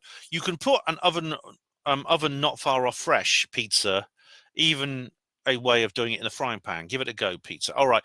I said you can't reheat pizza. It's never as good as when it's fresh. If the pizza like goes cold and you put it in the oven, it's never as bad. In my experience, that's true, but you say otherwise. All right. Well, fair enough. You think that. It's you. You've got to eat it, not me. Red Ibex says, I'm not the first, but I've beaten Hugo. Well, who was? Oh, that's right. Someone else was the first, weren't they? I think it was... I'm not going to look now. I'm not going to look now. But anyway, Hugo says, you certainly have. I'm awake now, though. Carers and nurses are my excuse. Well, Hugo, the way you describe your nurses, I have to say that's true. I have to say that's fair enough. Red Ibex says, get worried. When you don't respond in a timely manner, I keep thinking you're back in hospital. Well, you know, I've worried. Hugo did go quiet for a while because he was in hospital. Yeah, but he's out now. Hugo says to Red, thank you immensely for worrying. Very heartening. You are not aware. You are aware I'm not well. I'm generally not up and properly awake till around noon. My carers do come around at 8 a.m. to give me my prescribed drugs. A morning spliff helps me get back to sleep till midday by relaxing my legs. Yeah, well, you. It's not like you work. You're retired, so yeah, fair enough. And you're disabled, and I mean, yeah, fair enough. Hugo Rune says, I have EOD, I think. Oh, right. I wonder what that meant, but then Redbox says, early onset dementia is no joke, if that's what you mean. And Hugo says, I assure you it's no joke. It's the only thing it could be. My GP and district nurses tried to suggest it was my use of cannabis. I'm not sure do you really want me to read this out, Hugo? You put it on you put it here in public. It's not a private email. All right, I'll suggested my use of cannabis caused it. I say bollocks, show me the evidence. Yeah, there's no evidence cannabis causes this. I've told them I'm willing to go to a clinic with no access to cannabis. They can monitor me better there. I truly am frustrated by my very bad short memory, lots of confusion. Cannabis has never in my 40 years of toking life had this effect. I really do want to know what is happening. Well, Hugo, I'm sorry you're suffering from this, and you're right about cannabis. It's the anti-drug lobby claim it causes all kinds of things, which it doesn't. And I do wish you a complete and rapid recovery. And Hugo says I'm prescribed donepezil. I don't know what that is, but it's a drug I suppose you're taking, which the nurses come around to give you. Well, good luck, mate. Good luck. Right, Mars Vigil. Right now, I mentioned the short story Nightfall. Now, this was adapted into a novel with Robert Silver, which Asimov adapted it into a novel. I think here's the history of this particular very interesting story. Nightfall is a 1941 science fiction short story by the American writer Isaac Asimov about the coming of darkness to the people of a planet originally illuminated by sunlight at all times. It was adapted into a novel with Robert Silverberg in 1990. The short stories appeared in many anthologies and 6 collections of Asimov stories. In 1968, the Science Fiction Writers of America voted Nightfall the best science fiction short story written prior to the 1965 establishment of the Nebula Awards, and included it in the Science Fiction Hall of Fame, Volume 1, 1929 to 1964. Yeah, it's very good. I mean, you can read it like in a couple of hours. It's like a novella. Very interesting. Now, the novel with Robert Silverberg is also very good. In fact, I've read both, and I'd say the novel actually is simply an expansion of the short story with a bit of extra plot and story elements, which is very good. They changed the name. They changed the name of the planet as well. It was originally called Lugash, and they changed it to Calgash. Both is very, very good, very, very good story about this sort of thing, set on a very strange alien world. Fouquet says on the Vigil, saying, are they actually going to do it these days is kind of scary, Ben. I know, but I know what you mean. You're talking about the fake alien invasion. And the answer could be yes. That's the problem. And that's what's really scary. But, I'm not going to lie to you. If they were desperate, if they were in a kind of double or quit situation, I think they would pull it off. If nothing else works, and I mean, things don't work as well as they used to. Look at the C-word disease and how people saw through it. This is why it was stopped very suddenly. It didn't work. They'll try something else, and what they could try would be this. The Vigil again. Bumbelina. Blair should be put in prison for his crimes against humanity. They will be judged by a much higher being one day. Project for the New American Century is playing out perfectly at the moment. Well, I don't agree with the last bit, because Project for the New American Century has failed. Because none of the countries that were invaded in this agenda have actually stayed under the rules which they wanted it to. So it's failed completely. This doesn't mean they're not going to try something similar. The first bit I completely agree with. But yeah, if Tony Blair if this was the Nuremberg Code, Tony Blair would have met Mr. Pierpont and his rope, in my view. If you watch the film with Timothy Spall, you'll know all about what I mean by that. But yeah, under the Nuremberg Code, it's very obvious what he did. And yeah, we're all judged by a higher power, I believe. I believe in karma. I've seen it in my own life. I've talked about my experiences with karma. The guy that when I poured beer over this kid's head, and then literally 30 seconds later, someone else punched me in the face. It was very weird. Steve Mumbling says this.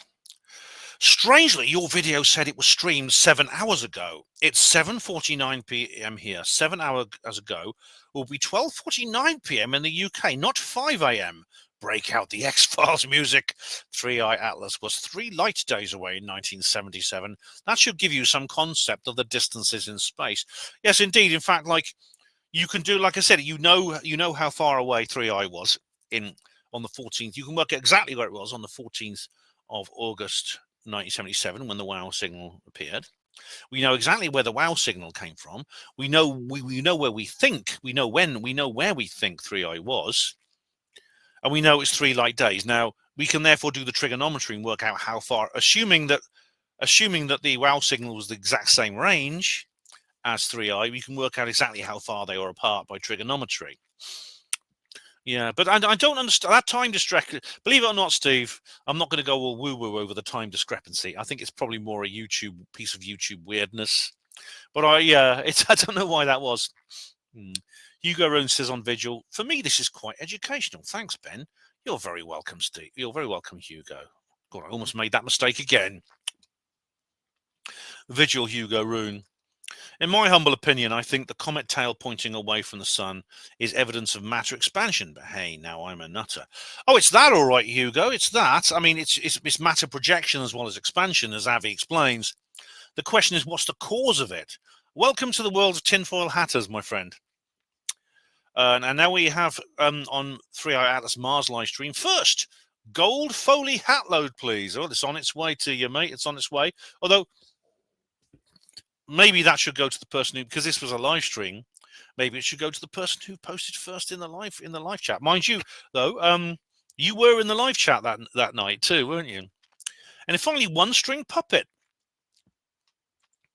who says, yeah, I mean, I had a good, this is cool, this guy, because I was talking to him on that about the Alien Artifact channel, and I said here, hello again, my curiosity brought me here from the guy with the silver tube UFO. Yes, James, yeah. I'm also really interested in this topic. Fascinating. I'm likely similarly minded and follow all the main channels in the community. By the way, happy birthday for later on in the month. Thank you very much, One String Puppet. In respect to your video here, I wish there were more highly respected scientists who stand by Avi Loeb on this subject. He's pretty much the only one. Why is this? Well, you're going to give an explanation in a minute, but I'll tell you right now, One String Puppet. There's many who agree with him, but they're too gutless to say anything because you get like the Karen Meaches and other idiots of this world calling them names and swearing them on live streams and trying to destroy their career. That's why. That's why. I mean, if Avi Loeb wasn't so senior, he'd probably be gone already. He would. And he says, again, it's a red flag for me, but I remain positive, and watching Avi talk about it is very compelling. Subscribe, bud. I'm from Bournemouth, by the way. All right. Well, I've been to Bournemouth, yeah. Now, for me, it's not a red flag for what Avi says. It's a red flag for this way the scientific establishment and dogmatists treat someone who dares to say something out of the norm. And we know, in fact, we know this. When these people advocate, well, we must not look at 3i Atlas. We already know it's just a comet, so let's just not even look at it. Now, when people say that, even from the point of view that it's not alien and it's just a natural object, that's stupid, because it's a natural object which is very old and come from a long way off, and it's extremely fascinating, even if you don't believe it's an alien artifact. And to say, well, we're not even going to look at it, that's a red flag, because you know what it tells me? It tells me that they're scared of what they might see. And then One String Puppet and I have a good conversation here. I say, you're the chap I've been talking to on James's channel. Welcome. Hope you enjoy this channel. And he says here, nice, not far. Next time you're on the coast, feel free to pop over a message. I enjoy a good pint, and I don't know anyone else who's interested in this subject. My family think I'm a UFO nut. Haha. Be great to have a good old natter and a beer or two. Absolutely. And I says, yes, I miss being able to talk about such things. And then I actually say to him, I recommend to him the Dorset Earth Mysteries group. And I told him there's something called the Dorset Earth Mysteries group. I spoke there a few weeks ago. The video's on my channel. Why not join them? You'd fit in really well. Yeah. And if you're ever in Oxford, One String Puppet, you'll come over and say hello. All right. So, we're now, believe it or not, we're actually 46 minutes into the third hour. And I'm going to do a quick refresh to see if there's been any notifications of new comments while I've been filming this. So I'll just do a quick refresh of the browser and see what's there. What have we here now? Oh, we have one, just one. All right. All right. Terry Joyce is uploaded. Slapped Ham's uploaded. What's this here? GB News. The Hill. Sticks Hexenhammer. Where else are we? Oh, Thomas Sheridan's uploaded. Maybe I'll check that out later. And we're now going through these, and there's no comments. No extra comments. So that's cool. That's cool. Okay, so that's the end of the video. That's the end of this reply to comments video. Okay, this is the end of reply to comments 117. Thank you very much for all your comments. Much appreciated. It's self-explanatory, but if you didn't leave these comments, then this video couldn't happen. And I welcome every single one that I've had. Even some of the rude ones are amusing and give me an opportunity to make a statement. So thank you very much for those. And do remember, like, if you are not already, you should sub to me on AltTech. And if you're on AltTech now, please do stand by, because the AltTech exclusive will be uploaded. Now this is like a second reply to comments video. It's the AltTech Annex. If you're watching this on YouTube right now, you will not be able to see that particular video on YouTube, because I don't upload that to YouTube. It's way too hot, way too spicy, way too risque for YouTube. So please do pop over to AltTech and sub to me there, or watch the video there. So I'm now going to go and film the AltTech Annex. So that will come probably a couple of hours after this one.